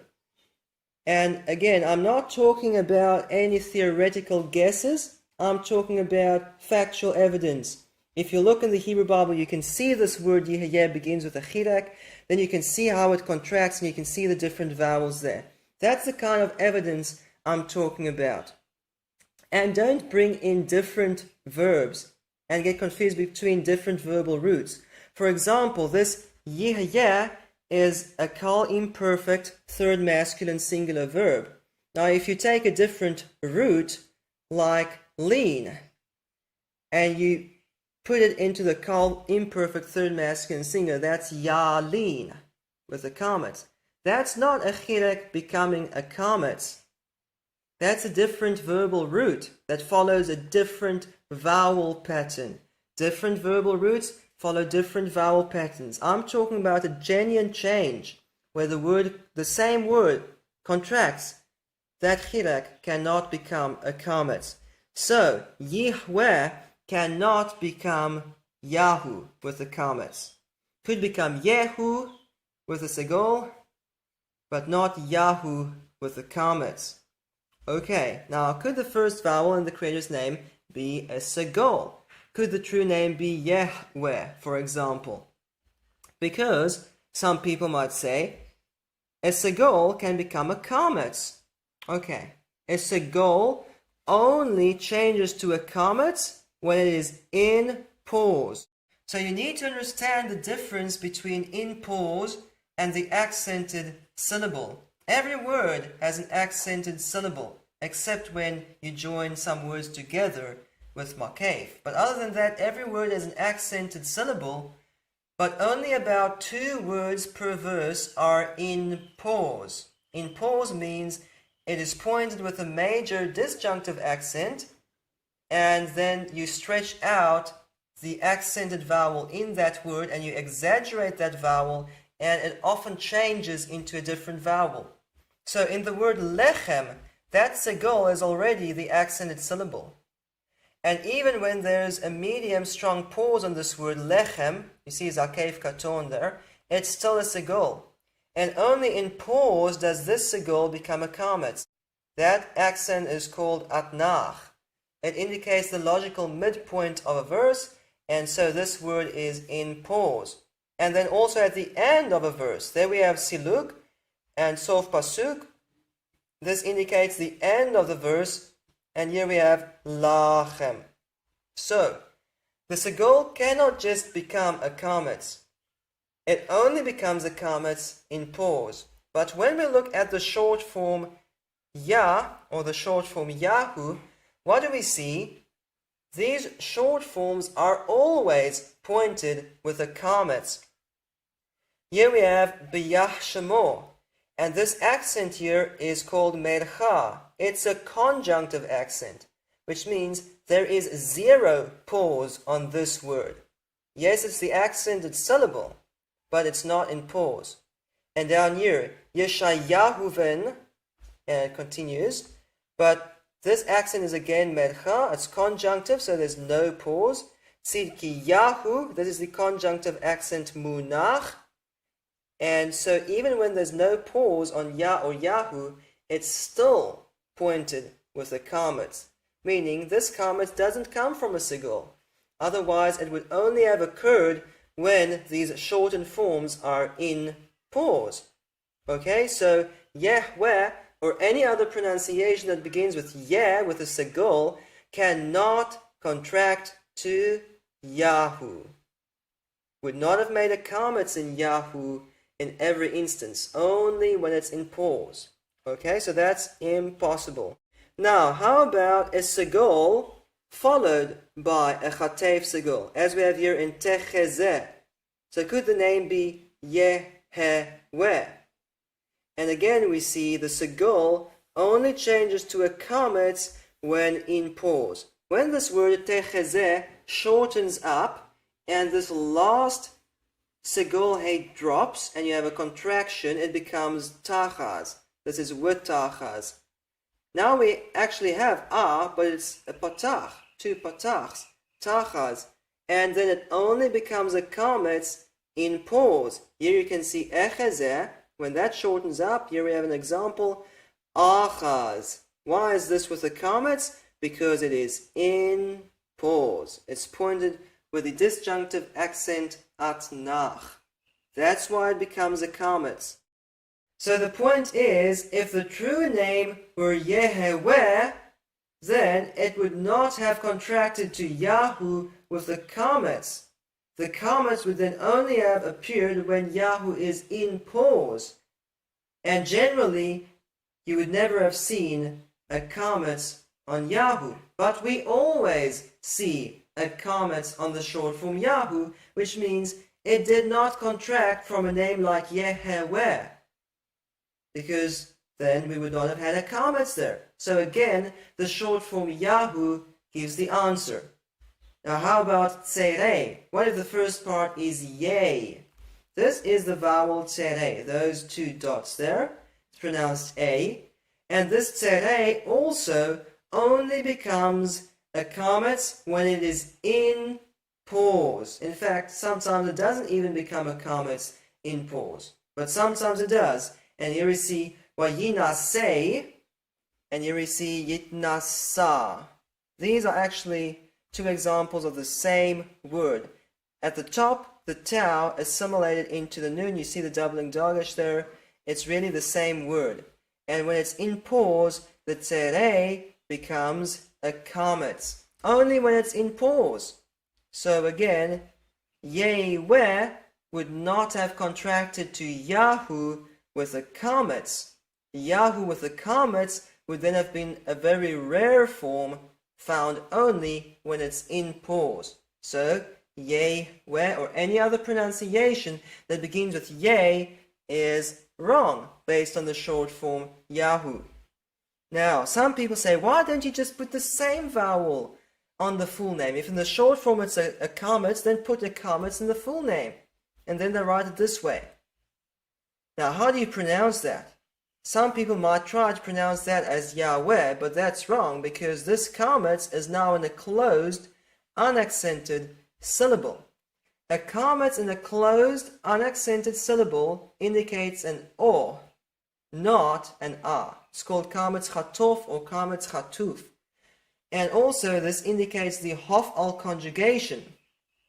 So, for example, this word here, toktar, you see it's not taktar, it's toktar, and it's a hofal verb meaning it was burnt up or it was made into smoke, talking about the burnt offering. Okay? And so some people say the true name is Yahweh. It's the hofal causative conjugation, meaning he created. And it shows you these people don't even have an idea what they're talking about, because the hofal conjugation is causative passive, not causative active. Yahweh would mean he was created, not he created. He was caused to be, not he caused to be. So this is a very nonsensical pronunciation. And the same if you write it this way, Yahweh, with another chatef kametz next to this kametz. This again indicates the hofal conjugation as we see here in Yochoram. It was devoted to the ben. Or Yo'omad. It was caused to stand. Now some people will pronounce Ya'omad, but that doesn't change the meaning here. It's a hofal verb. So Yahweh or Yahweh would mean he was created. And that's a lot of nonsense. Okay, and what if the first part of the name is Yod with a cholem, if you write it this way, Yahweh? Because some people might say, but a cholem can become a comet. Now let me explain this to you. A cholem at the beginning of a word, as we would have in Yahweh, can change to a kametz chatof, but not to an accented kametz. There's a difference. A kametz chatof derives from an O or U class vowel, whereas the full kametz or the long kametz derives from an A class vowel. So the word ozen means ear. And when this cholem becomes the unaccented syllable, it becomes oznayim. That kametz is unaccented and it indicates O, not A. In Yah or in Yahoo, that A is always the accented syllable. It's not always in pause, but it's always the accented syllable. That's always the vowel in this word in question that you accentuate. Beyah, Yeshayahu, and so on. So a cholam at the beginning of a word cannot become an accented kametz. And even when it contracts, for example, the word tosif, what happens when you move the emphasis to the first syllable? It becomes tosef. That cholam cannot become an accented kametz. So Yohweh cannot contract to Yahu with the kametz.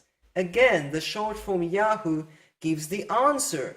It would have been Yohu if the full name were Yohweh, not Yahu. So Yahu again gives the answer. So what if the first part is you with the kibbutz, Yuhweh, or something similar? Remember, we cannot put a shurik in there because there's no wow there. So the only u you can place here on the yod is the kibbutz. And again, this u or kibbutz indicates the hafal conjugation, just like the kametz chatov. Yushlahu means they were cast, while yugad means then it was reported. This is passive, so Yuhweh would mean he was created. That same nonsensical meaning. And again, this kibbutz cannot change to an accented kametz.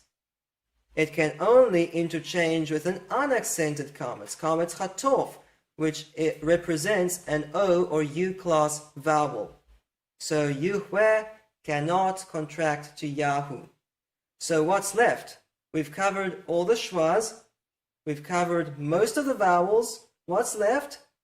The only vowel that we haven't talked about yet is patach.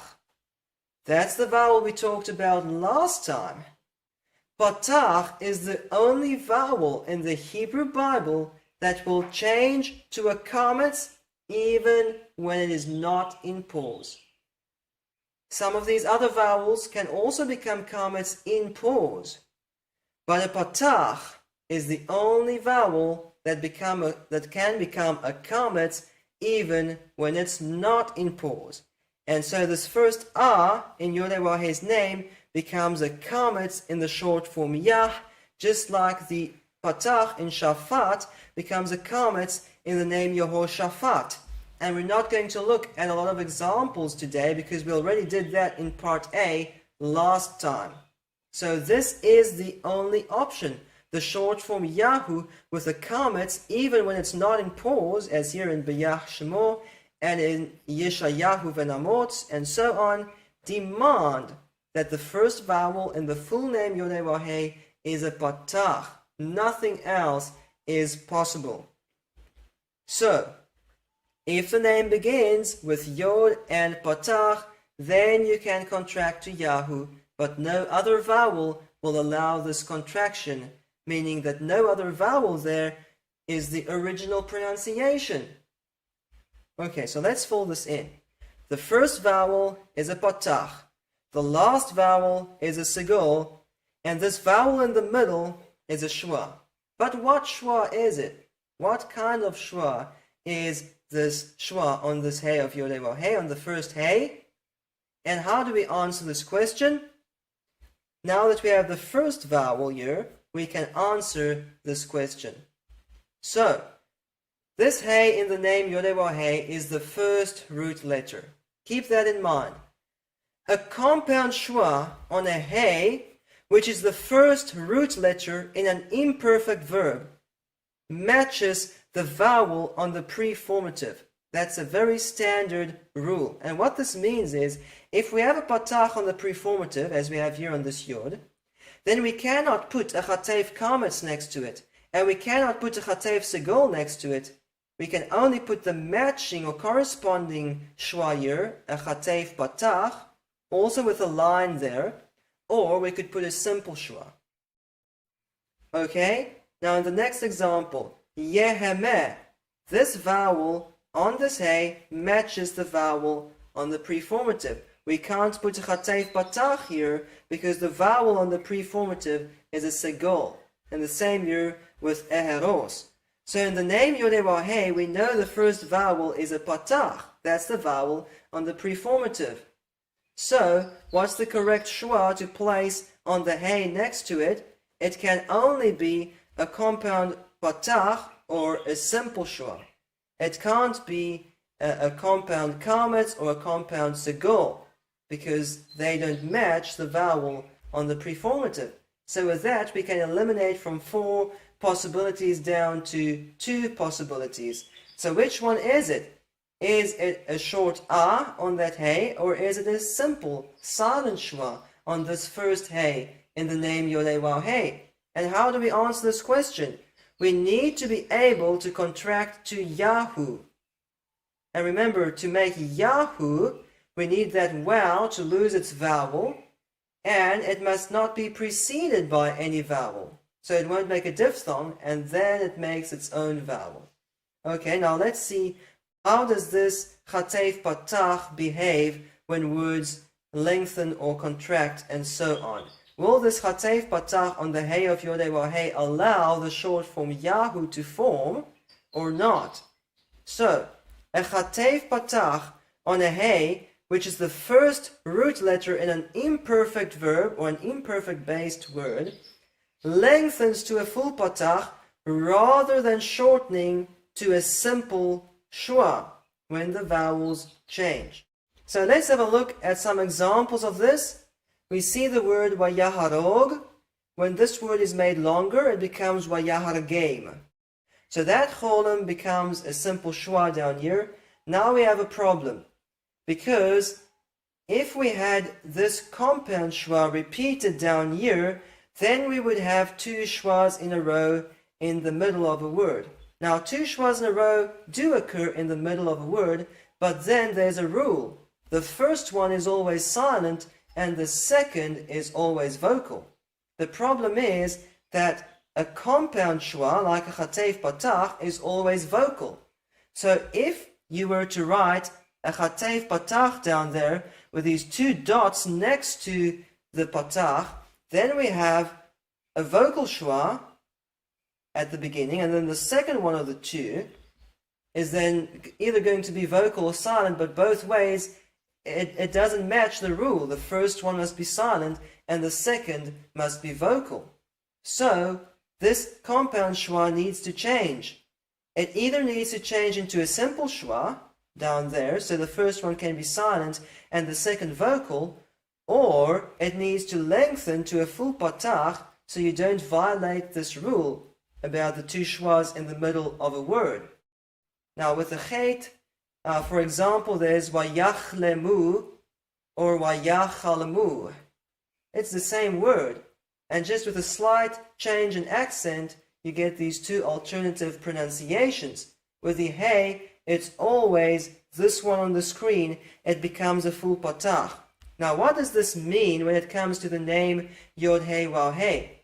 It means that if we put a chatef patach on the first hey in the name Yodei Waw Hey, and then we try to contract to Yahoo, we're not going to get Yahoo, because that half vowel, that compound schwa, would then lengthen to a full patach and make Yahau, just as we saw earlier with Yahawa would make Yahau. If you contract it, it would make a diphthong. Just so, this compound schwa would lengthen to a full vowel and make a diphthong. So the point is, the short form Yahoo demands that we have a simple schwa on this first hey in the name Yodei Waw Hey. Let's go through this once more. To be able to contract to Yahoo, we're going to drop that e at the end. As a result of moving the emphasis back to the first syllable, the patach lengthens to a kametz, and now we need this wow to make its own vowel. But it cannot make its own vowel if it's preceded by a vowel. So if we had a chatef patach here, what would happen when the wow is without a vowel, which is like a simple schwa, it's no vowel? That chatef patach would have lengthened to a full vowel and we would have had Yahau. But we don't. We find Yahoo, which means we had a simple schwa here, or a no vowel there, so that we could have Yahoo, and this wow then makes its own vowel, and that's how we get to Yahoo. So again, the short form Yahoo plus Hebrew grammar shows this hey in the full name YHWH must have a simple schwa written on it, not a compound schwa. So, here is the true pronunciation of the Creator's name.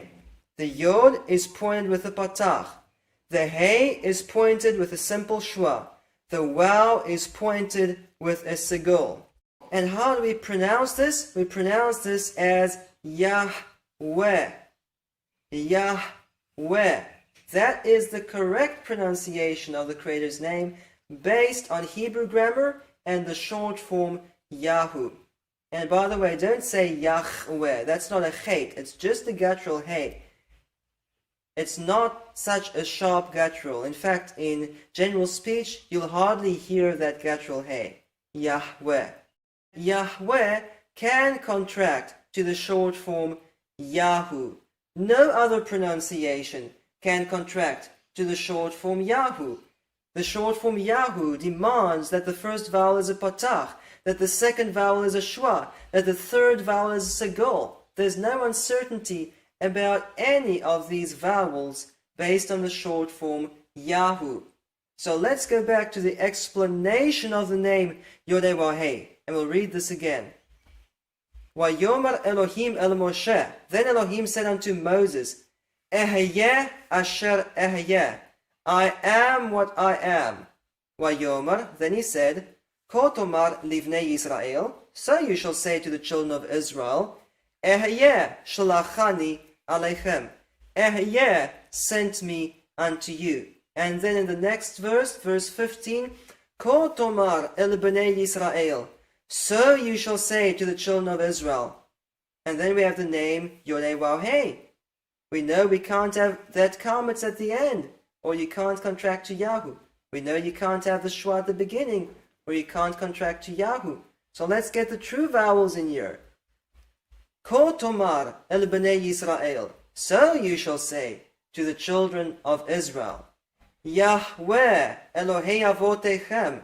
Yahweh, the Elohim of your fathers, shlachani aleichem, sent me unto you. Zeh shemi le'olam, this is my name forever. V'zeh zichri ledor dor, and this is my mention generation after generation. The true name has always been Yahweh. The true name will always be Yahweh. This is his name forever, generation after generation. Now, some people say, can't you show us a manuscript that says Yahweh? But you'll never find a manuscript like that. You won't ever find a traditional Jewish manuscript with the true vowels on the name, because by tradition they replace it with Adonai's vowels and with Elohim's vowels and with other euphemisms. So it's no good looking at manuscripts and looking at the full name YHWH. That's why we use the short form Yahu, which is pronounced and preserved, and that short form teaches us the correct pronunciation of the full name YHWH.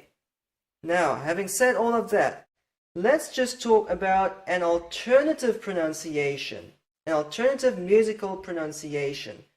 Remember, the Creator wants us to sing praises to His name. So how do you do that?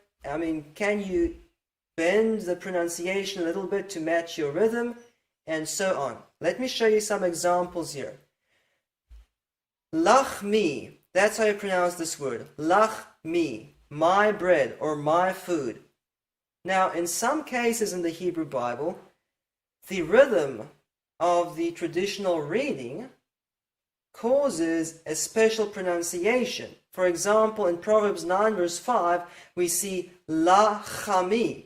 And now we have an extra R here, which is not part of the normal pronunciation, just to fit in with the traditional reading. Remember, by tradition, they basically sing the Hebrew Bible. And especially in the poetic books, Psalms, Proverbs, and Job, they even have a different system of accents because it's very musical. And here we see this alternative pronunciation, lachami. Now in English, you'll think of it as having 3 syllables instead of 2. But in Hebrew, lachmi is 2 syllables And lachami, that word is also 2 syllables. So it's easier to just say, this word has 2 parts, lachmi. This one has 3 parts, lachami. Okay? This half vowel doesn't form its own syllable. Okay, here's one more example. Ashrei means blessed. In certain situations, the rhythm of the reading tradition wants an extra sound there. You need an extra sound, so they read asharei. This is a meteg next to the schwa and makes it a vocal schwa rather than a silent schwa. And in this situation, a vocal schwa, according to the Masoretic tradition, is pronounced as a. Okay, not a, short a. Asharei instead of ashrei. Lachami instead of lachmi. So, when it comes to singing the name YHWH, generally you just sing it normally, Yahweh. Put the emphasis at the end, remember? Don't put the emphasis at the beginning. If you pronounce the name as Yahweh, that is technically incorrect, because when you have the emphasis at the beginning is exactly when you're going to drop the last vowel e and contract to the short form Yahu. Now, in some English songs, if you try to put in the name YHWH, you are going to end up with the emphasis on the first syllable. There's nothing you can do about it. But try to avoid that if it's possible. And then, what if you need 3 parts? What if you used to sing Adonai, and now you want to sing Yahweh? Then you can sing Yahweh. Just don't confuse this with the true pronunciation. If the true pronunciation in everyday speech were Yahweh, then the short form would have been Yahaw, not Yahu. But this is allowable to match the rhythm of music. You can sing Yahweh instead of Yehovah or instead of Adonai or any other word where you used to have 3 parts. Okay, so that's allowable. That's in fact better than having the emphasis on the first syllable. Now, let's move on to a more important question here. The meaning of the name YHWH. Because some people say the pronunciation Yahweh is a hif'il form, meaning it's a causative. They say Yahweh would mean he is, but Yahweh means he causes to be, or he creates. So, is it true that the name Yahweh means he causes to be or he creates? Is it true that the name Yahweh is a hif'il form rather than a kal form?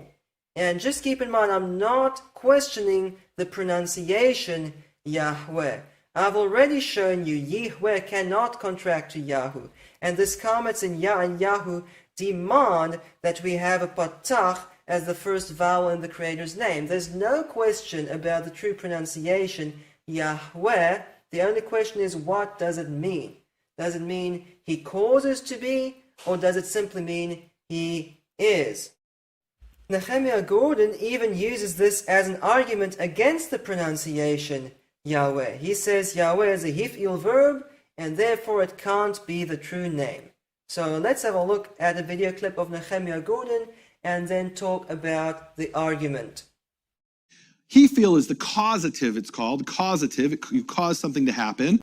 Kal and he-feel are the 2 that we're interested in right now, because we want to know, is it Yehovah or is it Yahweh? And ultimately, that's a linguistic question. And it's a question of Kal versus he-feel. The Kal form, it's three forms of the verb. Haya, say Haya. Hoveh. Yehieh. Haya, Hoveh, Yeh, he was, he is, he will be. And the he-feel form of the future, of the imperfect, is Yahweh. Yahweh means he who causes to be. Is it Yehovah or Yahweh? Is it Kal or is it he-feel is really the same question. Really? Is it Kal or is it hif'il is the same question as whether it's Yehovah or Yahweh?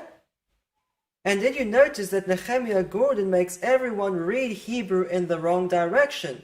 Say, Haya, Hoveh, Yehyeh. That's reading Hebrew in the wrong direction, just to make it sound right. Go back to video number 1 for more about this argument. But remember, if the true name were Yehovah, this R at the end cannot drop because it comes from the root Haya. It's part of the root, it's a kametz hey, it can't drop, you can't make Yahu. If the true name were Yehovah, what's the original vowel here? A chilek. That can turn into a shwa, but it can't turn into a kametz. So you cannot get from Yehovah to the short forms Yah or Yahu. So that's a false pronunciation of the name. Alright? Now, is it true that Yahweh is the hif'il form, meaning he who causes to be? And why do people say that it's a hif'il form? It's because of the R at the beginning. Yahweh. They say that R there shows it's a causative verb, or based on the causative conjugation, hif'il. So let's talk about this argument. Did you know that kal and hif'il verbs are often indistinguishable in the Hebrew Bible? Meaning, we can't always look at any verb in the Hebrew Bible and look at the vowels and say that's a hif'il and that's a kal. Sometimes they look the same. And let's look at an example. In Psalm 84 verse 7 we see the word Yah-teh. Yah-teh has the same vowels as the name Yahweh. The first vowel is a patach, then a simple shwa, then a segol. That line is an accent, and this is a lamed on the next line. So it's the same vowels as in the name Yahweh. And in Psalm 84 verse 7, this is a hif'il verb. And so people say, see, the name YHWH is a hif'il verb too. But wait, let's go to Psalm 109 verse 19, and we see Yah-teh, the same word with the same vowels, patach, shwa, segol. That's an accent, that's a lamed. Okay, so it's the same word, and in Psalm 109, it's a kal verb. And how do we know the difference? Only based on the context. And so in case you don't believe me and you can't check for yourself in the Hebrew Bible, let me just show you what some scholars say about these two verbs. We're going to look at the Hebrew Masoretic Text with Westminster's Morphology version number 4. This is on accordance, and we highlight this verse in Psalm 84 verse 7, and it says it's a hif'il imperfect third masculine singular verb. Okay, now the same team of scholars who tagged this text say that in Psalm 109 verse 19, this same word, Yah-teh, is a kal imperfect third masculine singular.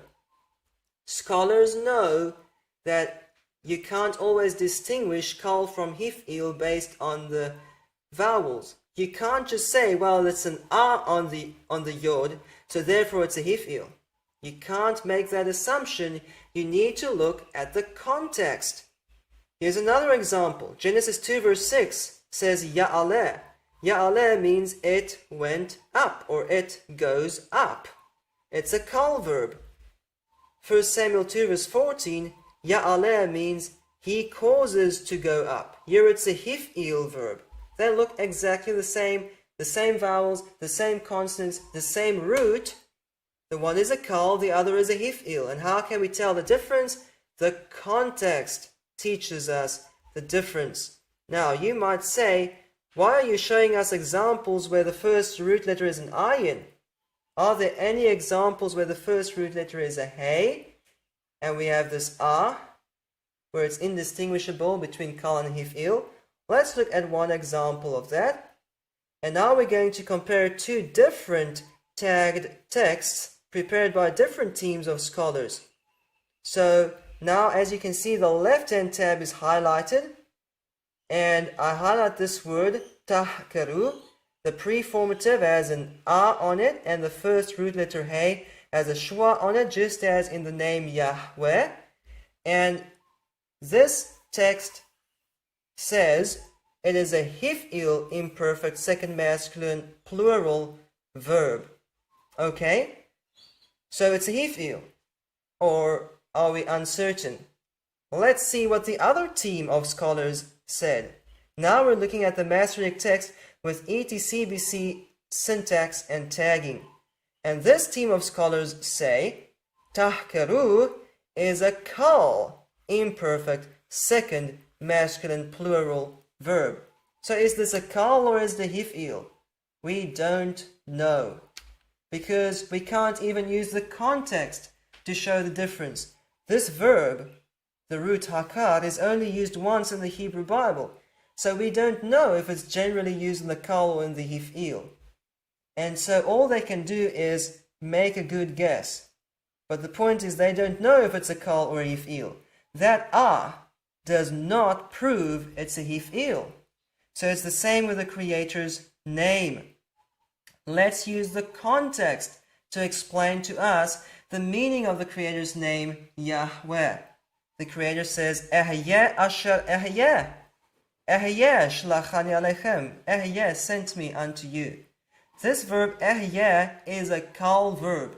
It's not ambiguous. It cannot be a hif'il. Okay, so there's no question ehyeh is a kal verb. The verb ehyeh is used 3 times. It means I am. And then the name YHWH has this yod instead of the aleph. Now it's he is instead of I am. Yahweh means he is. Okay, just use the context. Is Yahweh hif'il form? No. Is the kal form? Yes. Just like ehyeh means I am, so YHWH, Yahweh, means he is. And this doesn't prove that it is a hif'il verb. Now, one last question here is, why is an in Yahweh but a chirek in Yehyeh? Because Yehyeh is the same meaning as Yahweh. It also means he is or he exists. Now, why is that? The first possibility is that names often preserve the older form of a language. So it could be that Yahweh simply preserves the ancient pronunciation and Yehyeh is the more modern pronunciation. But other than that, a patach is occasionally used instead of a chirek to change a noun or a verb into a proper noun. Let's look at 2 examples of this. Here we have at the top hapitzeitz. Now, pitzeitz on its own is a PL verb, and pitzeitz would mean he crushed or he broke in pieces. Okay, so that's just a verb. Now, how do you make that verb into a noun if you want to make that someone's name? Sometimes they just leave a verb as it is and it becomes someone's name. But there are some changes that often happen to Hebrew verbs to make them into nouns or proper nouns. So one of the things you can do is add this ha to the beginning. This hey is the article hey, and now it means the crusher or he who crushes. And that makes it into a kind of a noun. Okay? And this actually became a name used in the Hebrew Bible. Now in Joshua 19 verse 21 we see patzeitz. Actually it's Beit Patzeitz, the house of Patzeitz. In Patzeitz there is a patach instead of a chirek. And that makes patzeitz into a noun rather than just a verb. And in this case it's easy to understand because pitzeitz is the PL perfect and patzeitz is the PL infinitive construct form. And an infinitive is like a verbal noun. You take a verbal root and you make it into some kind of a noun. Okay? So that's patzeitz. It makes it a noun rather than just a verb. So it could be that in the name Yahweh, that just makes it a name rather than a verb. In Yehyeh, it's a verb. Okay, here's another example. The Hebrew word simla means garment. It's always with a chirek, with an e at the beginning. Simla. However, someone's name in the Hebrew Bible is Samla. His name means garment.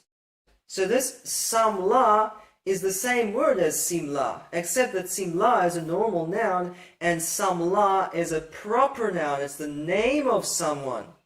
Now you might say, well, this was an Edomite king. Just keep in mind, both Jacob and Esau spoke Hebrew. Okay, read in the book of Genesis. You can even see the slight differences in how they use Hebrew grammar slightly differently. They both spoke Hebrew. And one of the other kings mentioned together with Samlah is Yovav, Jobab. And many people believe this is the same person as Job. And if you read in the book Job, they spoke Hebrew. Not Aramaic, not some foreign language. They spoke Hebrew. So there's no reason to doubt that the early Edomites and Edomite kings spoke Hebrew just like Jacob and his descendants. And so the reason for this R is just to make this a name. And it could be that the name Yahweh has this R at the beginning just to make it a name. As we said in part A, this wow in the name Yahweh is there just to make it a special name. So, this R in the name Yahweh does not prove the name is a Hif'il verb, and there is no question that we need an R there based on the shortened form Yahu. So, let's sum up what did we learn today. We learned that the pronunciation Yehovah is once again impossible because you cannot contract it to Yahu. The final Kametz Hey at the end of the pronunciation Yehovah can't drop to shorten up that word.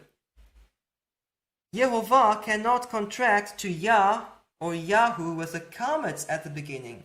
That Shwa derived from a Chilek cannot turn into a Kametz. And the only way you can form Yehovah and allow contracting back to Yah with a Kametz is if you go in circles.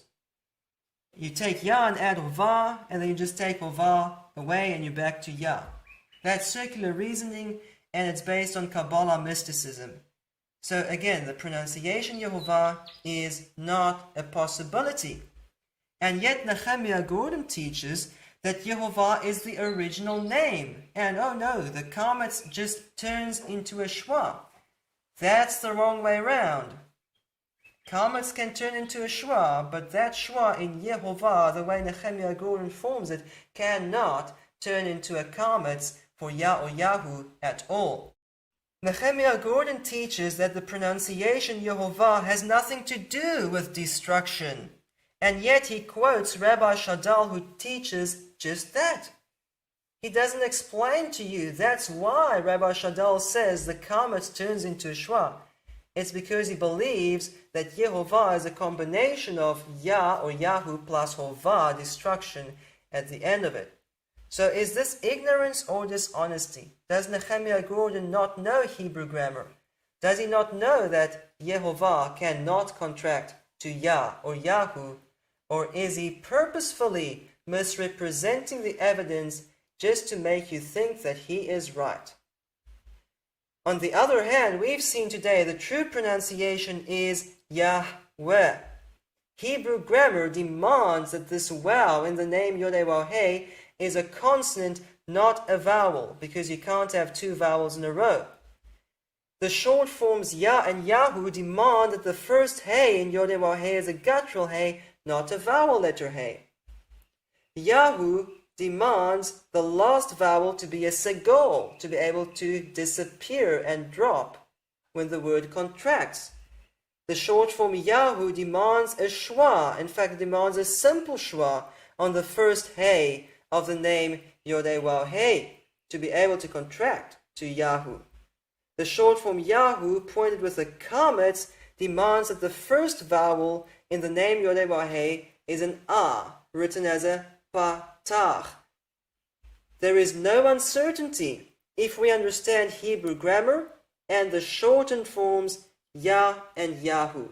There is no other possibility for any of these vowels. There is no other possible pronunciation if we understand Hebrew grammar and the shortened forms. No other pronunciation is possible. Yahuwah, Yahuwah, etc. are impossible. Any name with two vowels in a row is impossible. Wa as the last syllable is impossible. That Kametz Hey cannot drop if it's part of the root. So any pronunciation like Yehovah, Yahuwah, Yahweh, or Yahweh cannot contract to Yahu. Yahweh is impossible, or any pronunciation with an A or an E or an E there in the middle, because it would not have contracted to Yahu. It would have made a diphthong like Yahau or Yaheu, and so on. Yeah, as the first part is impossible, it would not have allowed for a kametz in the shortened form Yah or Yahu. There is no uncertainty about any of this if we simply understand Hebrew grammar and the contracted forms Yah and Yahu. So, this is the true pronunciation of the Creator's name. These are the correct vowels with which we can write down this pronunciation, Yahweh. None of these vowels are in question if we understand these shortened forms and Hebrew grammar. So let's end here with the Bible verse. And I'm not going to read here the dummy vowels of Adonai on the name. I'm going to read the true name to you. It says here, Ani Yahweh, Hu Shmi. I am Yahweh. That is my name. Uchvodi le'acher lo etein. And I will not give my glory to another. Utihilati la pesilim. Neither my praise to the graven images. And can you believe that there are people today who want to tell us that Yahweh is an idol, that Yahweh is a false god? Can you believe that? And that's why we need to talk about this next time. Does Yahweh derive from the Latin Yoveh? Is Yahweh the name of a false god? And to me this is such a ridiculous question, because how many Latin sources did I bring today to show you the true name is Yahweh? How many pagan or Kabbalah sources do I need? Nothing. Yahweh is the true name based on the Hebrew Bible, the Hebrew Masoretic Text itself. So we'll talk more about that next time. Until next time, Shalom and Yeshua Mashiach.